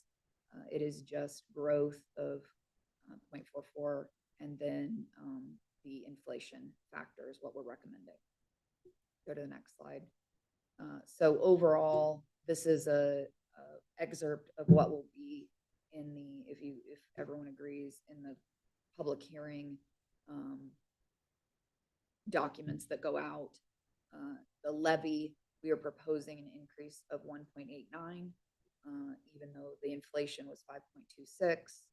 And we are showing, as we had budgeted, to drop our operating budget by 6%. And you can see that the valuation increased 4%. And, and then if our tax request was at the current valuation, that would have been at 0.2511 versus the 2.6. Go to the next slide. So small adjustments on municipal aid, changes in projections, the change in law and city code, and then the proposed tax increase are the changes. And we have timing changes between 26 and 27, but we're holding the line on the expenses, even though we have a tremendous amount of billings that are moving into 27. And I'd also point out that our levy request is still lower than what it was in 24 and the prior 10 years prior to that. The reason for the deficit that was put into the budget is because of insurance cost increases. We did appraisals on all of the properties. And if you recall, on the city side, we have a $10,000 deductible. And when almost the entire city got hit by hail, we ended up getting 1.8 million to do those repairs on the city side for that $10,000 deductible. So it is really good insurance, even though our insurance costs have increased quite a bit. We are required to do comparables, and we're also competing with Omaha and Lincoln as we staff departments like police and fire. And then we also have unfunded retirement contributions. The firefighters 2 years ago were at 13%, which is what the city put in for their retirement. It went up to 14% last year, and October 1st, that'll go up to 15%. The firefighters, as a reminder, do not get Social Security, the 6.2 that everyone else gets. Police, that increase went from 7% up to 9% last year, and that again increased our costs by about $202,000 a year. You can see just the valuation changes for the city. And on the next slide, you can see there what the levy has been. It was at 34 cents, went up to 40 cents. It dropped all the way down to 24. And then it increased slight 0.12, 1.2 cents last year. And we are now recommending that we increase 0.5 cent for the new year. For this page, the change here is the property tax request.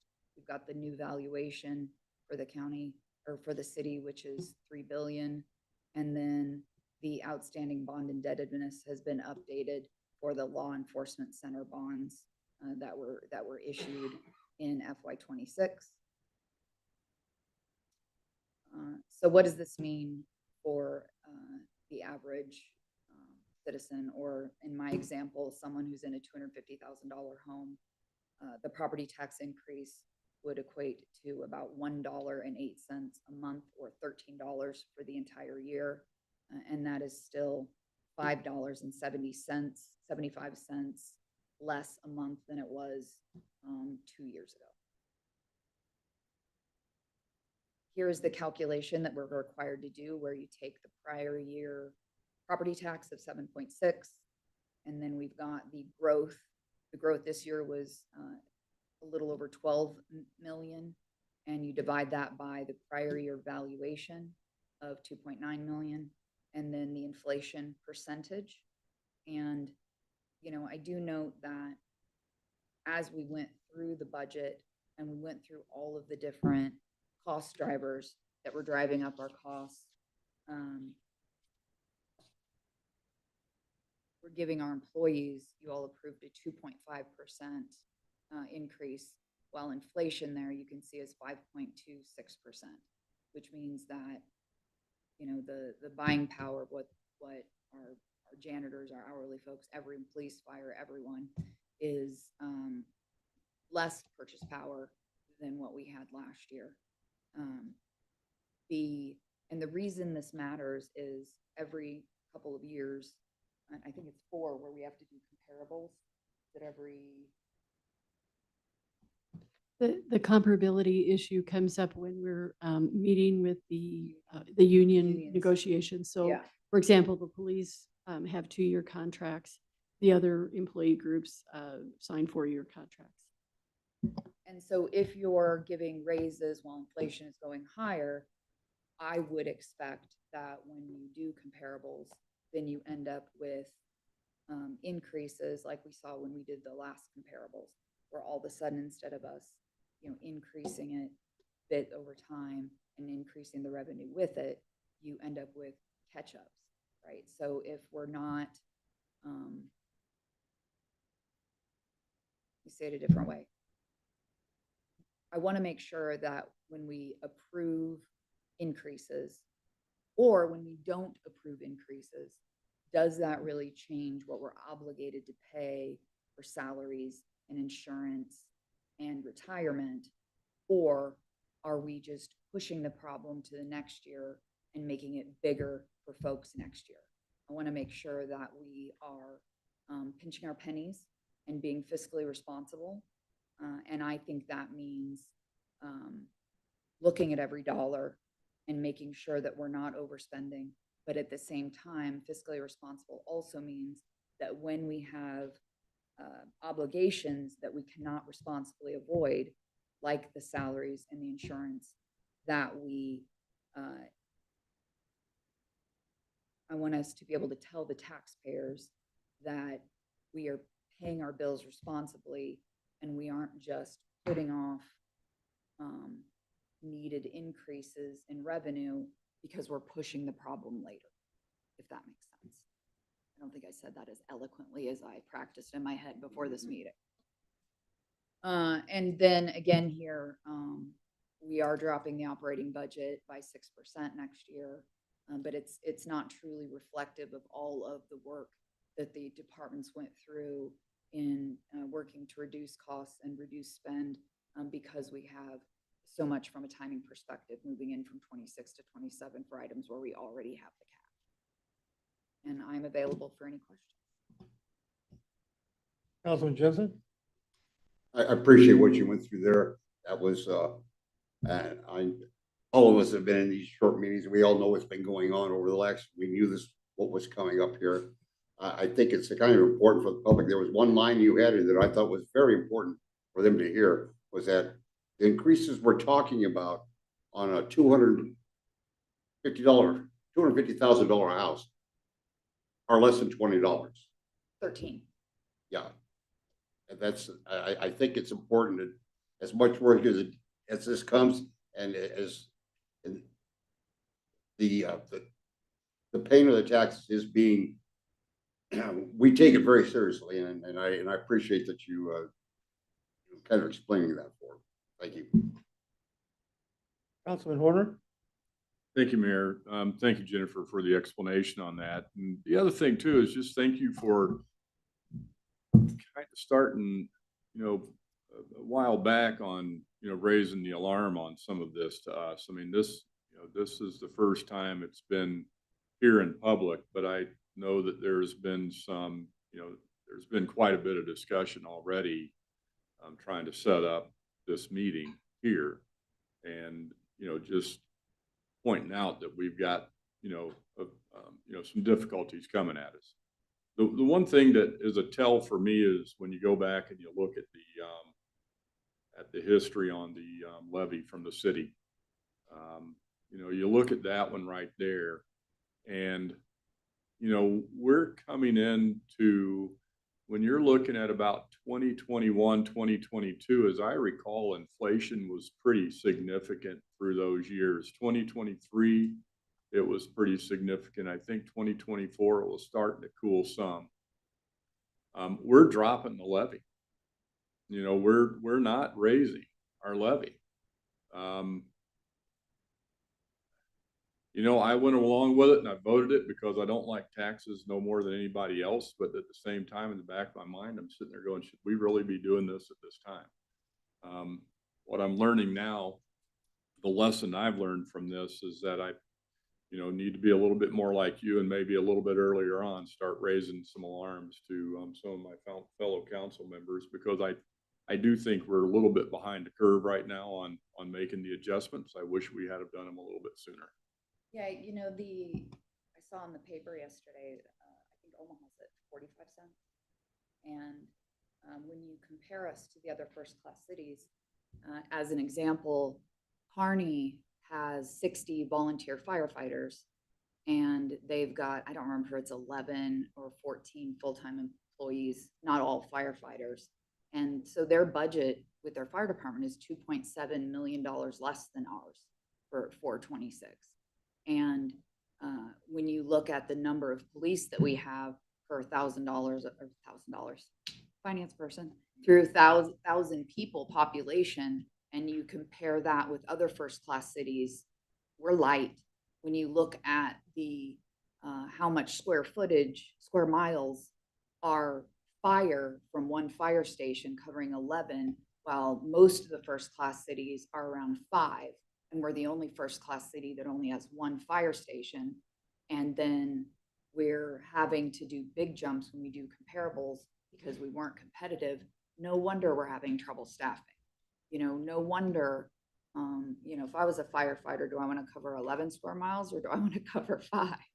And what does that mean for the speed of our ability to get to where the problems are and stuff? I think it's just things we need to be thinking about, in addition to how we fund these services and what responsible means.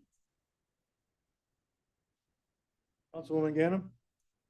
And I'm part of the city, and yet I'm also part of taxpayers, and that's what we have to protect is our taxpayers.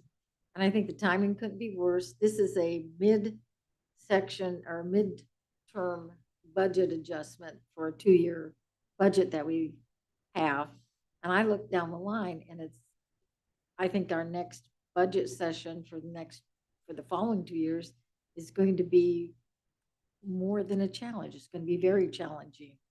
And yes, we probably should have been keeping up with some of that. Kearney, I don't think we can compare because they're so different. They have a great resource coming in, and they are the only city that's lower than us in so many areas, but they have a wonderful resource that comes in and that draws their prices down there. But I'm concerned about this item because I'm hearing from the taxpayers, the utilities rates are increasing, food and beverage tax has gone up. We're going to be asking for a 0.5-cent increase again, possible postcard here. It's not just that. Gasoline has continued to be costly. Food prices, I don't see dropping anytime soon. And as you go to the grocery stores and purchase everything, our property taxes in many instances are going up, not down. And so people look at the bottom line, what are we doing? And I think the city only gets about out of your property taxes, 16%, around 16%. The rest goes to public schools, and certainly the other agencies get a little bit of that as well. So we are trying to be very fiscally responsible and yet sensitive to the taxpayers. All our little taxes have an accumulative impact on our taxpayers, and those that are on fixed incomes, I hear from, say they're going to be taxed out of their home soon, and they don't know where to go or what to do because it just keeps eating at them, and they can't go to Social Security and say, what you're giving me is not covering what you charged increase for Medicare and the increases that I have to pay to maintain a home if they have their own home. So I'm torn a little bit between the cumulative impact this has, and certainly I want to protect the city's direction and able to provide services so that maybe between now and our next budget hearing, people can say or tell us what services do you not want to see or have in Fremont. Now, the safety services are exempt from some of the lid bills. as I understand it, as I can read through that. It still has property tax. While you can exempt public safety, those exemptions are one time. So if you were just gonna build something or do something one time, but the Okay. next year when you calculate your property tax, that amount can't be in there, which means you don't get to increase it. So if you need it for operations, which is what this stuff is, it really can't be an exception. And you brought up a point, Sally, that I want to make clear. With the changes in the Nebraska state law, me coming here at year 2, showing you how we're calculating the property tax and what the recommended levy is required now. So for the property tax bit, while we are amending for the food and bev, and because we got good news on the highway allocation fund, we don't have a choice. I will be coming back on year 2 for property tax every time. And really the year over year increase between what we had originally and what we have now is within 90K. It's not a ton different, and it's reflective of the way we're forced to calculate it, which is last year's amount times that growth. And then we can choose between inflation or 2%.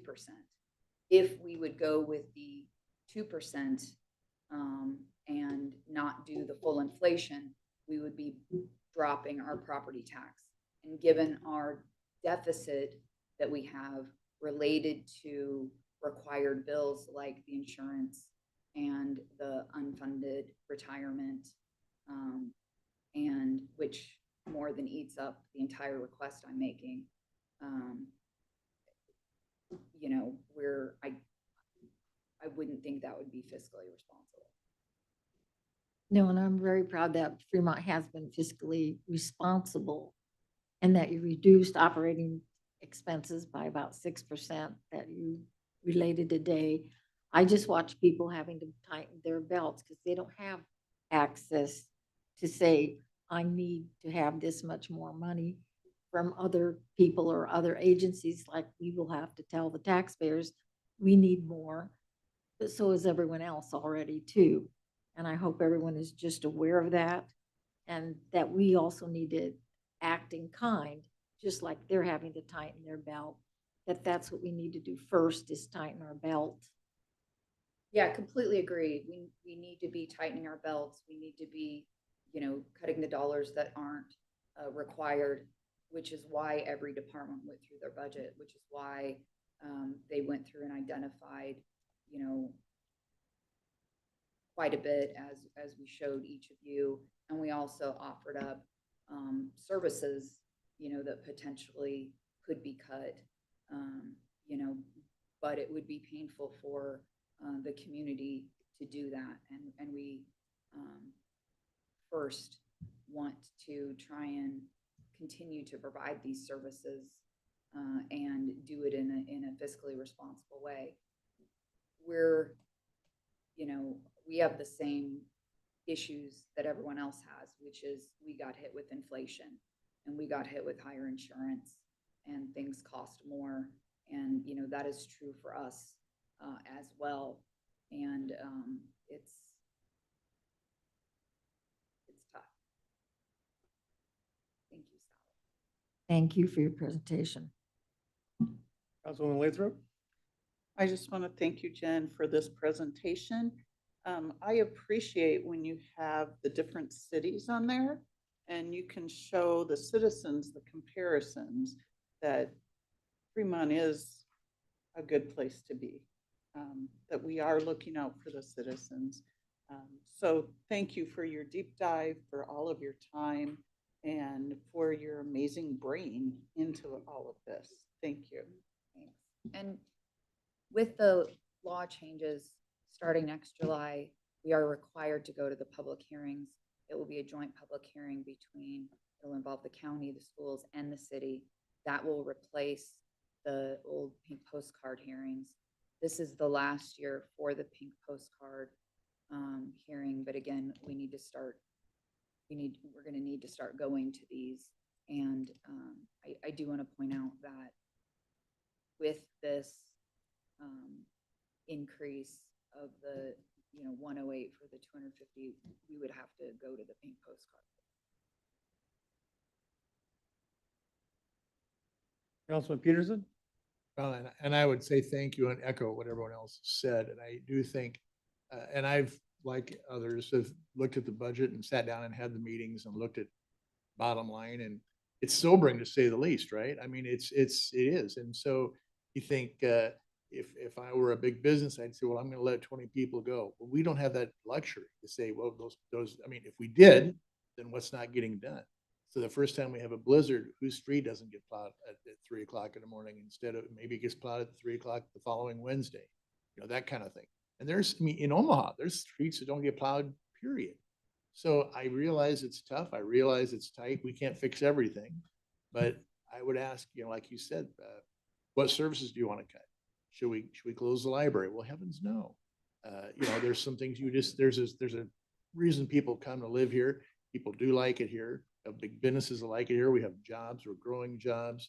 So I look at the upside, and it isn't all doom and gloom, right? I mean, it's just, but I think I'm glad to know that at the end of the day, we're watching expenses, and I'm confident that we're not blowing money. And some of these options here that we're doing, it's getting other people to pay the sales tax and so forth. That helps. That does help. So that keeps our taxes on our houses down. Thank you. Yeah, I think that's exactly right. And, there's a difference between tightening spending and not having enough for our required bills to be paid. Any other comments from council? We go to any comments from the public?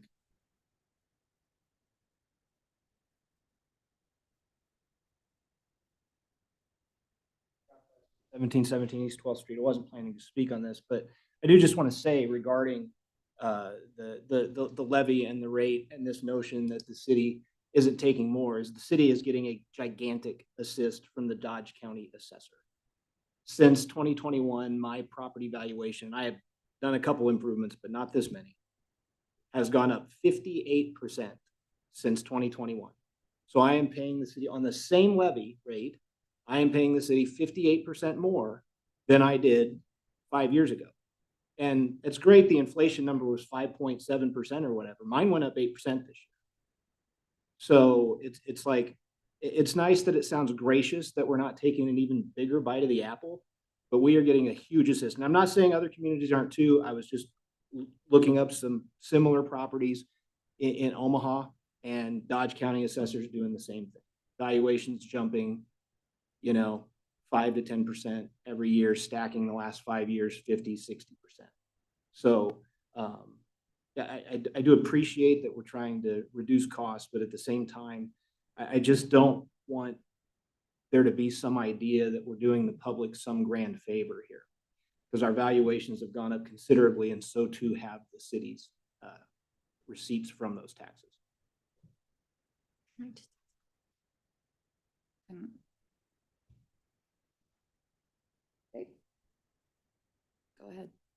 Go ahead. I'm still on public comment period.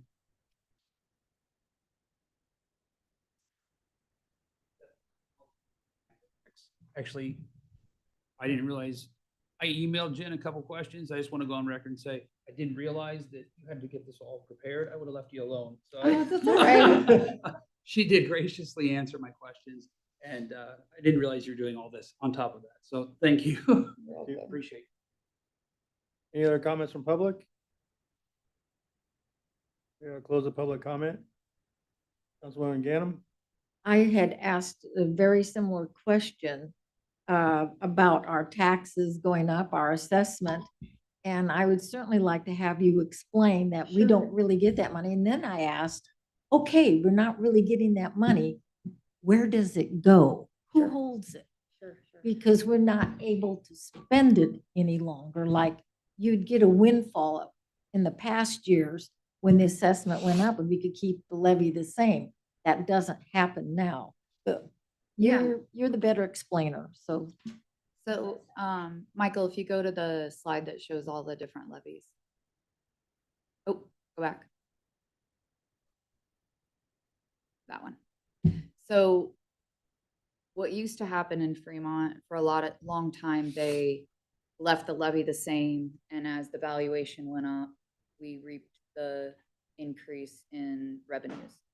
The way the calculation works now is you have what you got last year. That's it. Then growth, which if we have 10 houses in town total and we add 2 houses, the 2 houses that are new, that is the growth. Any appreciation on those 10 houses, we don't get to take. If the valuation for the city goes up 20% because the county increases it, whatever, we can only increase by the inflation factor, which is 5.26. So we are then forced to, the levy then gets calculated based on the revenue that we ask for. So, for example, when one of the big TIFs ends in 33 and our valuation shoots up, we will be more than likely forced to lower the levy because we can only take a certain dollar amount increase based on growth and inflation. But what the prior gentleman described is exactly how it used to work, but the laws changed last year.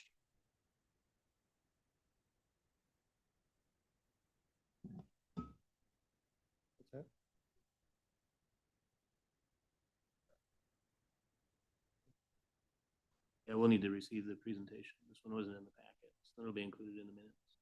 Okay. So we need to receive the. Yep.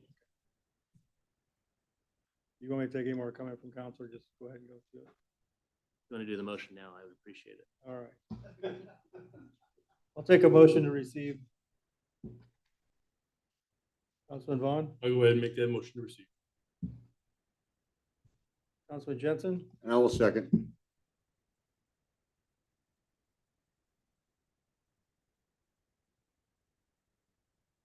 That motion carries 7-0, Mayor.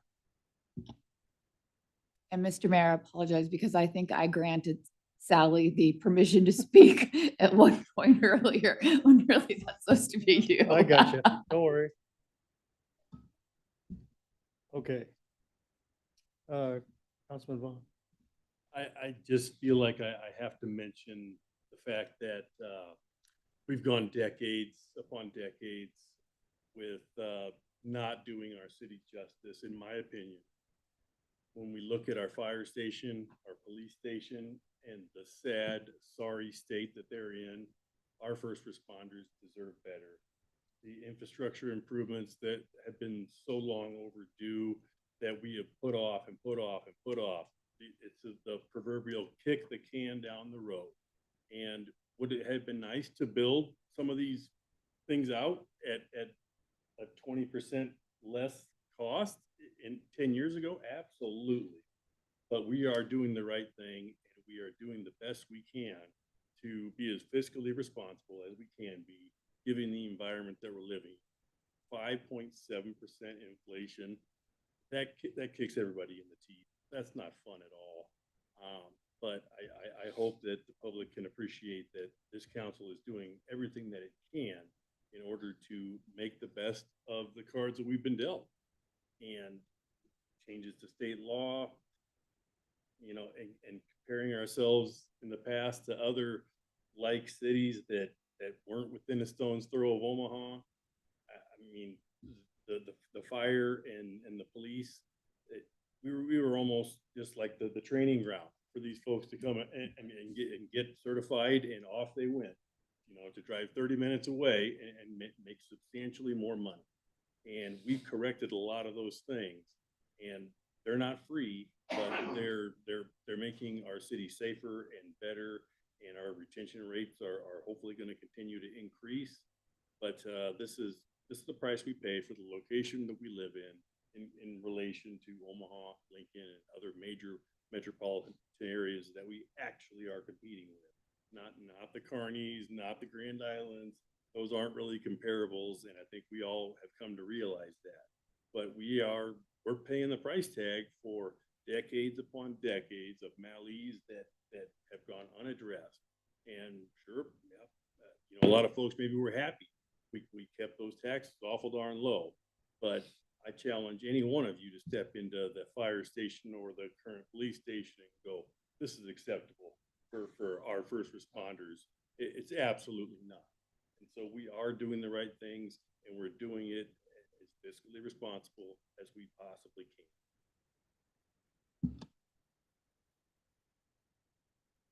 Any other comments from council? Otherwise, I take a motion.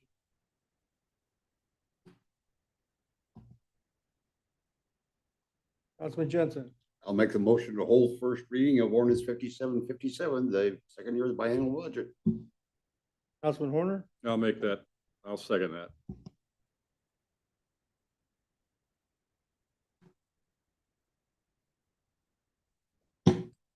That motion carries 7-0, Mayor. Ordinance number 5757, an ordinance for the city of Fremont, Nebraska to adopt the amended budget statement to be termed the appropriation bill to appropriate sums for necessary expenses and liabilities and provide for an effective date. First reading. thank you.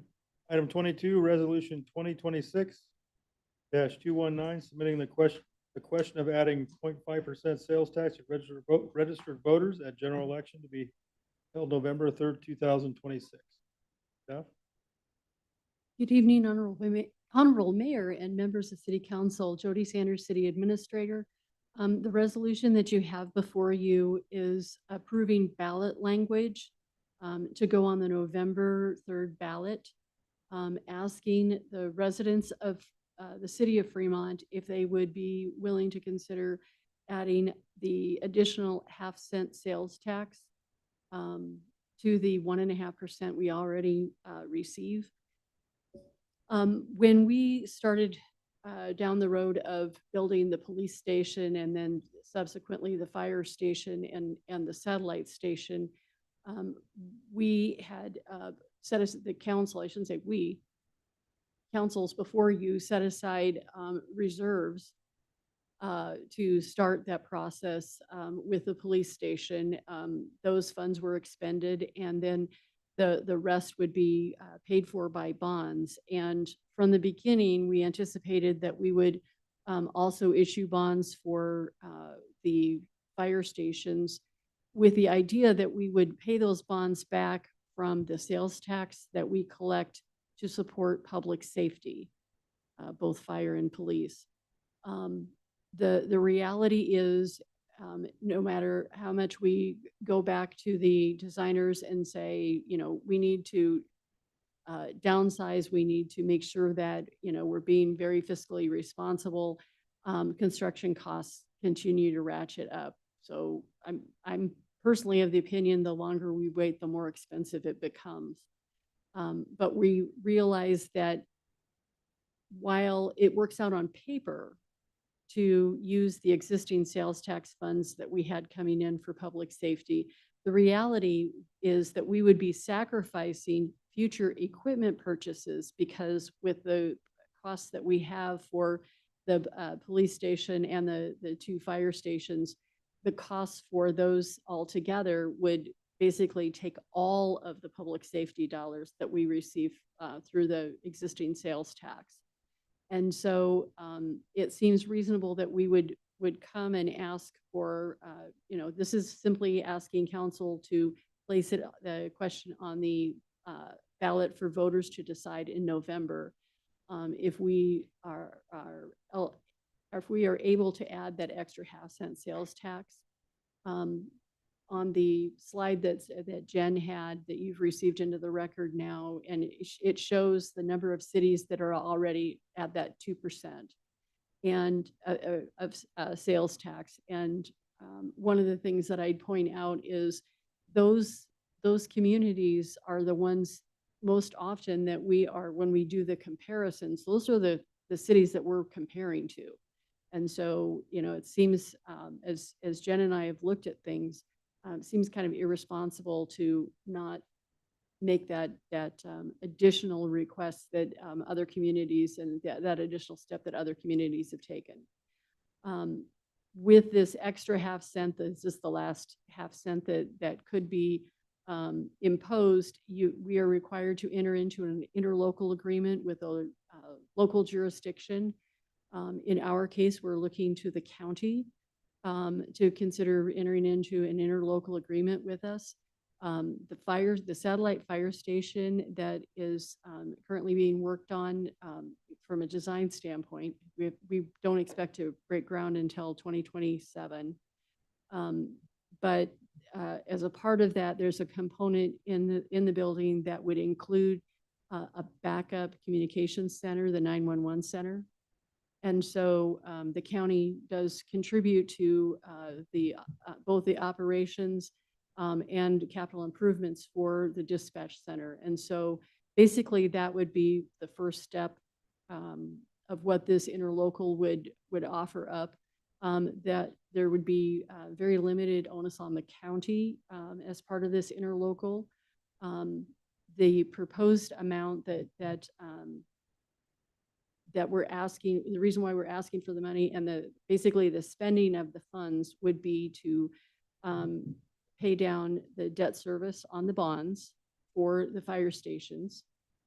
But then also so that allows us to continue the equipment purchases that we do for the fire and police.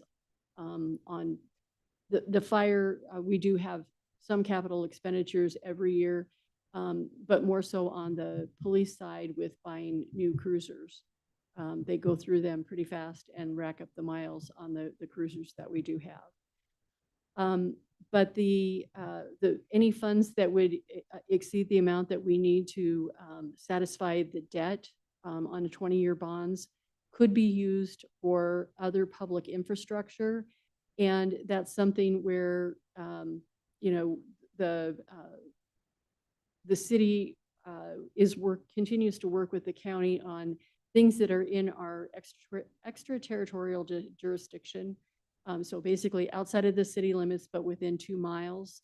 And this would allow us to perhaps offer up some assistance on some of those projects, like North Broad. And, if we needed to expand deceleration lanes and that kind of thing for the traffic that happens up north, or potentially helping with the pavement of Morningside Road out to the east and out to the wastewater treatment plant. Those are possible functions that we could consider, and councils would of course have to approve using those dollars for, but that I feel it's disingenuous to go to the county and say, well, we want to enter into this interlocal, and basically all you have to say is you agree.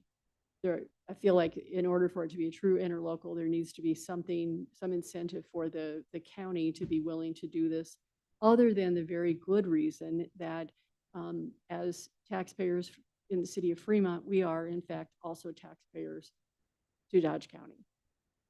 And so obviously they would want to make sure that we have adequate police and fire protection as well.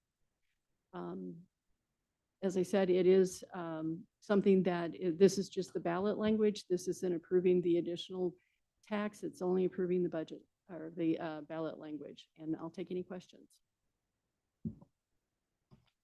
Councilman Horner? Thank you, Mayor. Thank you for the explanation, Jody. I haven't dug into this and given it as much thought as I probably should have before, just a day or so ago. But one of the things that when I'm looking at the ballot language and I'm thinking about it, for fire station and satellite construction, and then we go on to list a whole lot of other things that the money can be used for. And I just wonder if under that ballot language, under the question, if we can, is there any way that we could tighten that up where we're making a little bit more dedication for that ask towards that fire station and the satellite construction, so that that is the priority and remains the priority, at least until we get to some milestone in the debt service? Sure. So the reason why we are leaving it more broad is the School of Hard Knocks. As we've talked about the uses of the sales tax that the city has received, Oftentimes when we ratchet it down for specific projects, then, and this would be, the length of this would not be indefinite, it would be the life of the bonds. But when you are very specific in your ballot language, that means that's all you can use that tax for. And so and as I mentioned, whether it's road construction on something in the ETJ with the county, or perhaps other infrastructure like water, sewer lines, power lines, those kinds of things, those would all be available as part of this. But when you all agree to have those bonds issued, we have to pay those first. There's nothing else that we can use that money for. That has to be the first thing.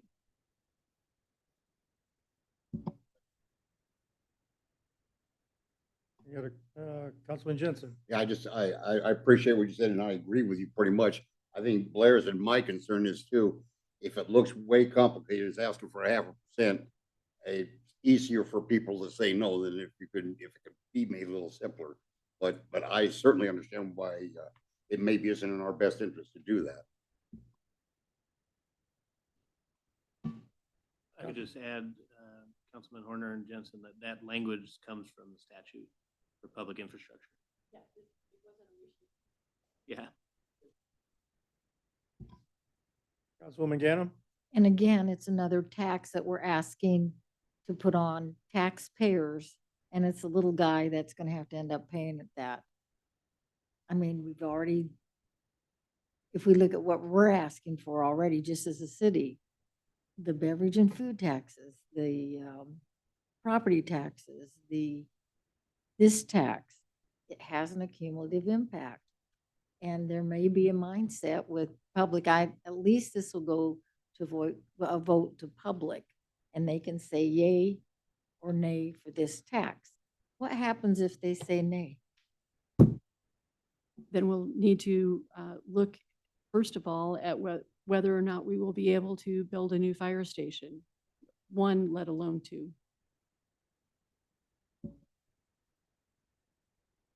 Well, then that would be the selling point. And I agreed with Blair, and certainly Mark, that it does kind of, even though it's from the statute, it kind of muddies the waters a little bit and saying, oh, we want it for the building for safety, but yet we can also use it for roads and other infrastructure. And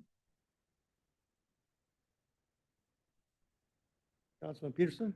And one thing too, I would add on this is, because it is a sales tax, and I'm a taxpayer too, so I get it. But these are not wants, these are needs. And you have to look at the reality of it is a need. And the other thing is, just for example, Fremont's unique because we have 3 major arteries going right through our city. So we're accidentally on the way to a lot of places. So we have a lot of out-of-towners coming through our town.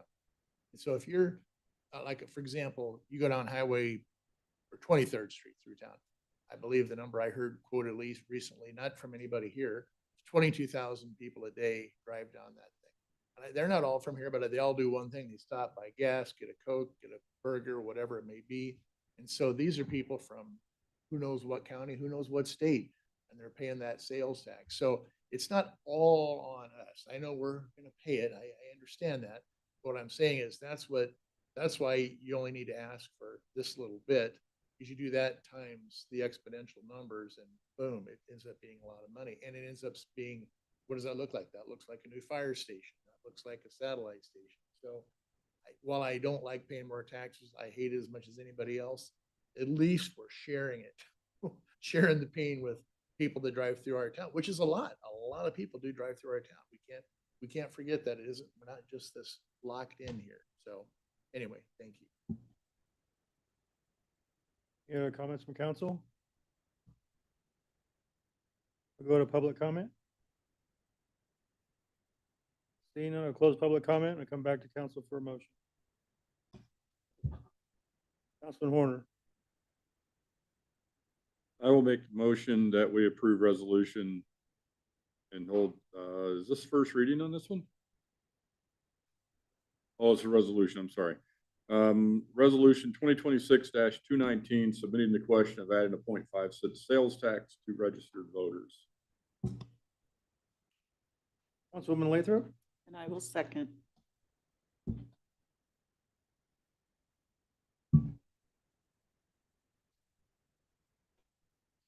The motion carries 7-0, Mayor. All right, thank you. Item 23, motion to receive the Keene Memorial Library 2026 Summer Reading Program Report. Councilwoman Gannon?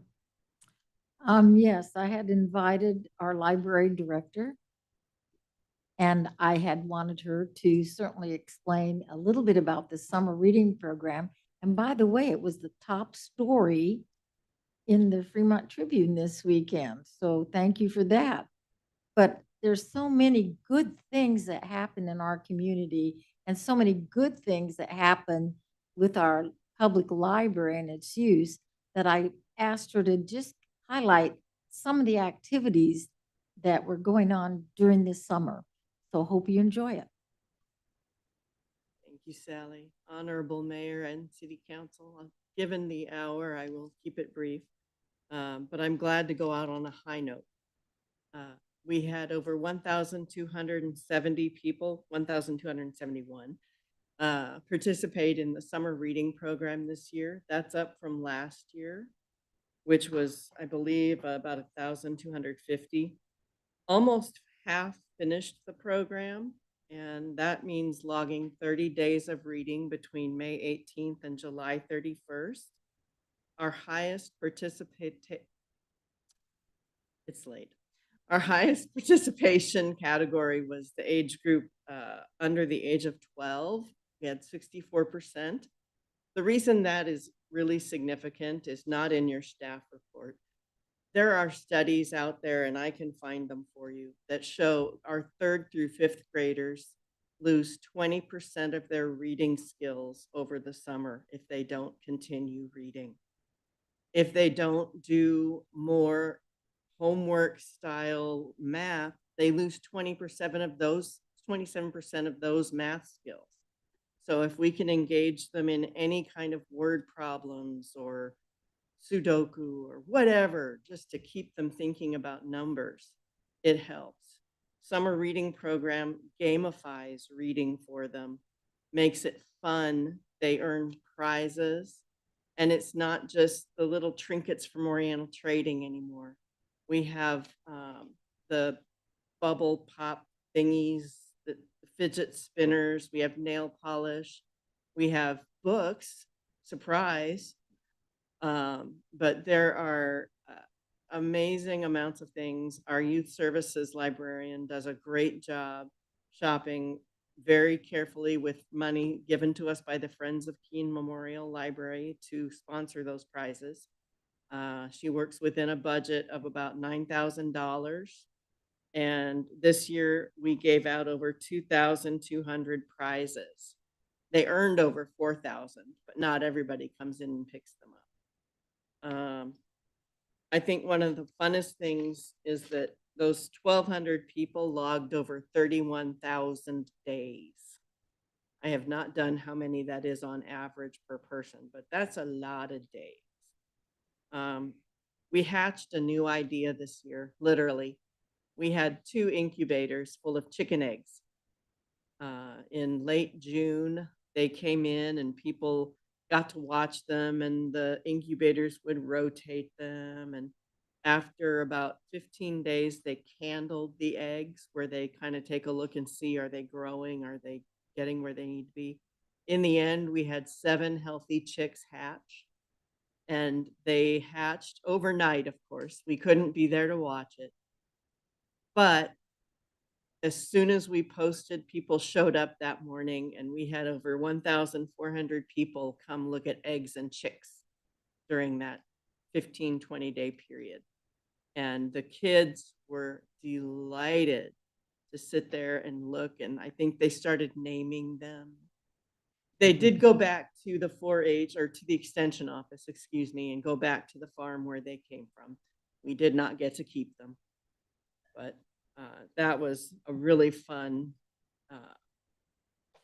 way to unearth a news story. What does it look like when something hatches from an egg? And then we had our typical Monday special events.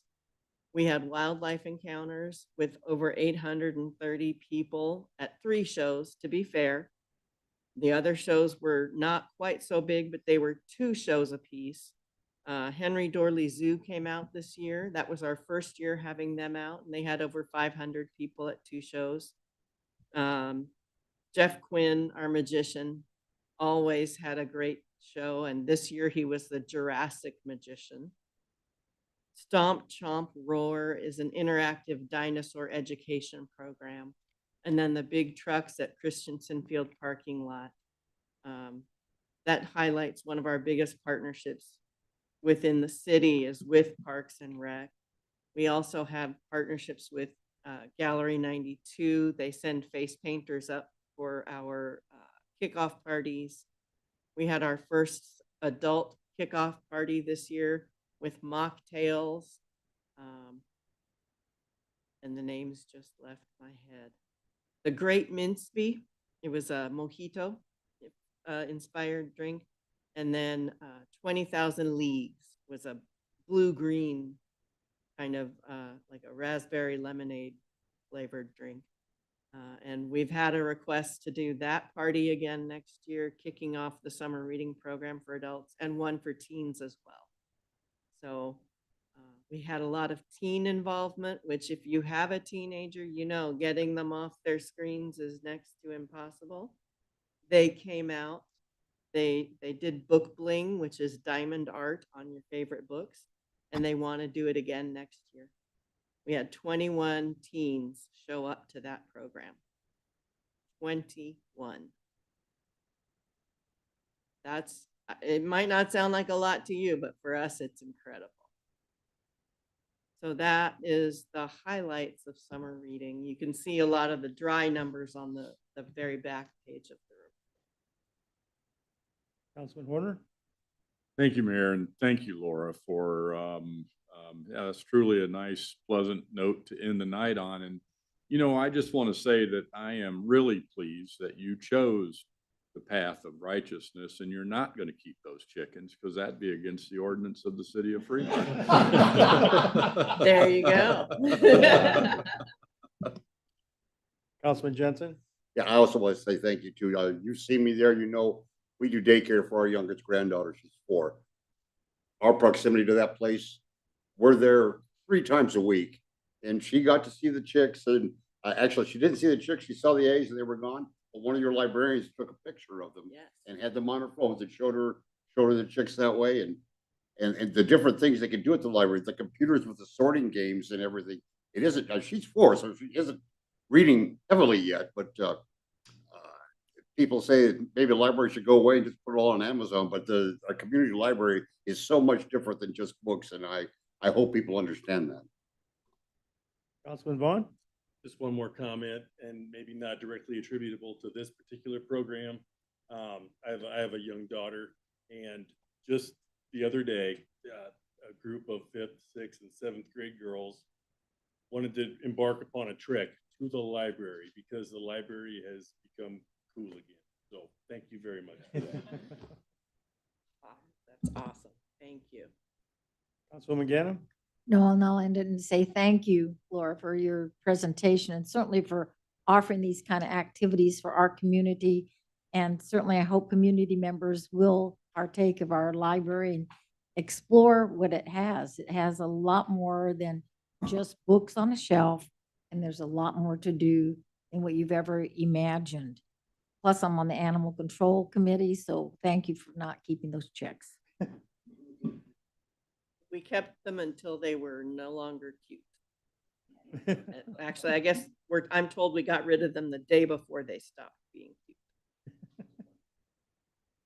Well, thank you. Any other comments from council? Councilman Horner? Do we need to open this up for public comment? I'm sorry. Okay. Any comments from the public? Seeing none, I'll close the public comment. Councilman Horner? If there's no other comments, I was just going to make a motion to receive. Councilwoman Ganem, Second.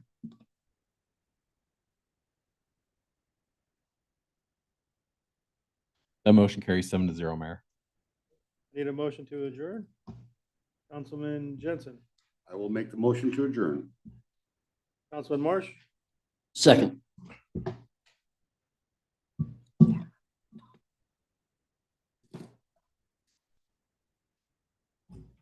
DJ, need you your got some vote. votes?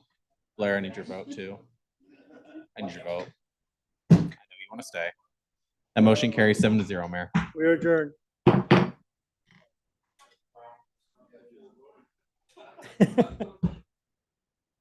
Someone chase Blair down.